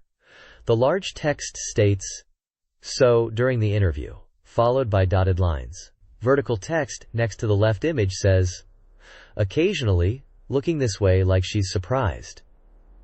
The text below contains snippets from her interview, She talks about a childhood memory of putting ketchup around her mouth and pretending to be dead to surprise her mother, which is mentioned with a laugh. She reflects that as a child she didn't particularly idolize actresses and never imagined herself on stage. However, recently she's been receiving diverse roles. She mentions that while she is often typecast with a certain image, she was happy to receive a role she hadn't played before in Seven's Face. She states that she is still discovering new things about herself through various jobs and hopes to show everyone many different sides of herself. This page continues the Dream a Girl special feature with actress Megumi Okina, picking up from the interview snippets on the previous page. The vertical text along the side reads, "Even so, the last smile is always left." The page presents her profile, including her birthday on August 6, 1979, O blood type, and a height of 155 centimeters. The information section lists some of her recent and upcoming work around 2001s. This includes her TV drama Shin Hoshi no Kinka, airing Wednesdays at 10 p.m., a book titled Hadashi no Shima Okina Megumi in Boracay, and limited edition Okina Megumi Treasure Box Goods. Future projects include the movie Infinity, slated for autumn 2001, Red Shadow Acage, expected in August 2001, and stage performances of Edo Rocket in Osaka in August, and Tokyo in September 2001. Her fan club contact information is also provided. The page serves as a comprehensive look at Megumi Okina's current activities and background. This page features Guru Guru Creature, a comic strip or manga series, presenting episode 45 titled Mother's Bad Taste. The left panel introduces the main cast. Guru Guru, the aspiring scientist who creates creatures. Jinmen, a Wizan, his human-faced assistant creature with a distinct personality. Ebizokun, a shrimp-like plankton creature derived from rabbit cells. And Usagi, an intelligent rabbit creature made of gel cells with surprisingly high common sense. The comic panels depict Guru Guru preparing to discard one of his creations because his mother dislikes its size and its expiry date has passed. The creature is upset, leading to a panel showing its burnt remains and a final question asking if it wanted to be eaten. It's a darkly humorous look at the consequences of Guru Guru's creature experiments. This page features episode 45 of the Guru Guru Creature comic strip titled Mother's Bad Taste. The comic continues the strange adventures of Guru Guru and his bizarre creations. The episode follows Ebizokun, a shrinking creature who is terrified of being eaten by Guru Guru or his mother. Despite the creature's fear and shrinking, Eimai-chan suggests it might now be acceptable to Guru Guru's mother because of its smaller size, leading to a darkly humorous conclusion suggesting the creature's unfortunate fate. The side text teases a slightly bitter taste of mother and hints that the next episode might involve a cosplay convention. The characters featured are Guru Guru, Jinmen, Awasan, Aoi-chan, and Ebizokun. This page features a striking illustration alongside various blocks of text, presented as a segment titled Mainview Walunlum Junk Test No. 1 from Volume 1, Issue 991 of the magazine. The illustration is by Katsuya Terada, with text by Yoko Kuroyanagi. The content delves into a surreal narrative and character study centered around Rome, also known as Kamadotsuha, Mother Hearth, a character residing in a renovated underwater city. The text describes Kamadotsuha's sparkling eyes as the source of her name and hints at a mysterious past. There's bizarre dialogue and introspective passages about freedom and the unsettling whispers of a deceased brother. A short story unfolds involving a mermaid hiding from cancer in a resort hotel, a strange encounter at a balcony door, and the mermaid's transformation into a soap stopper. The narrative culminates in a choice offered to the reader regarding their possessions: a pistol for suicide, a handgun for self-defense, or a big magnum for entertainment, which leads into the next installment, Quoddy Series 2. The content is highly abstract and character-driven, offering a unique, non-traditional feature within the magazine, rather than covering specific game information.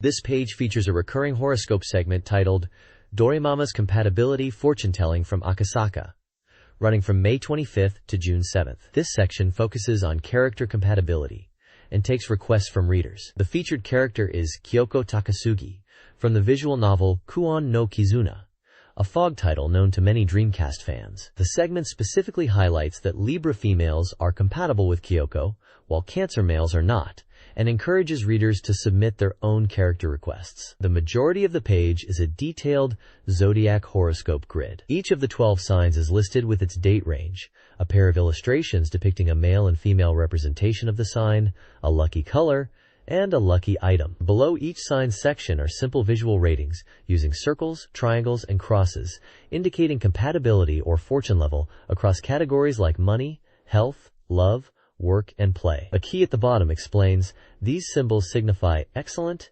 average, and not quite there. It's a fun, lighthearted take on daily or weekly fortune telling, tying into game characters popular with the magazine's audience. This page features a reader gift campaign offering a variety of prizes related to popular games and series. The top section highlights 5 different gifts available to readers. The first is a Dreamcast game of the winner's choice. Specifically, any title released by June 8, 2001, excluding limited editions. 15 lucky winners will receive a game. The second prize is merchandise for the space opera series Cosmo Warrior Zero, offering a promotional poster and quote card to 2 winners. Next up are cute straps featuring characters from Love Hina, with a set of 6 going to 5 winners. Readers can also win an original Dorimaga t-shirt, with 10 available. Finally, a highly sought-after prize is a special telephone card featuring Ryo Hazuki and Shenhua from Shenmue 2, with a generous 100 cards up for grabs. The page details how to apply, including the deadline of June 7, 2001, and the announcement in the July 13, 2001 issue. There's also a section listing winners from a previous contest and highlighting the magazine staff who put the issue together. Looking ahead, the bottom section provides a preview of the next issue, dated June 22, 2001. It promises a significant announcement, further coverage of Shenmue 2, and mentions other upcoming titles. Excitingly, the next issue will also include a Dorimaga GD, likely a bonus disc packed with content, making it a must-have for any Dreamcast fan. This page features the upcoming RPG adventure title, Exodus Guilty Neos, supervised by Hiroyuki Kano.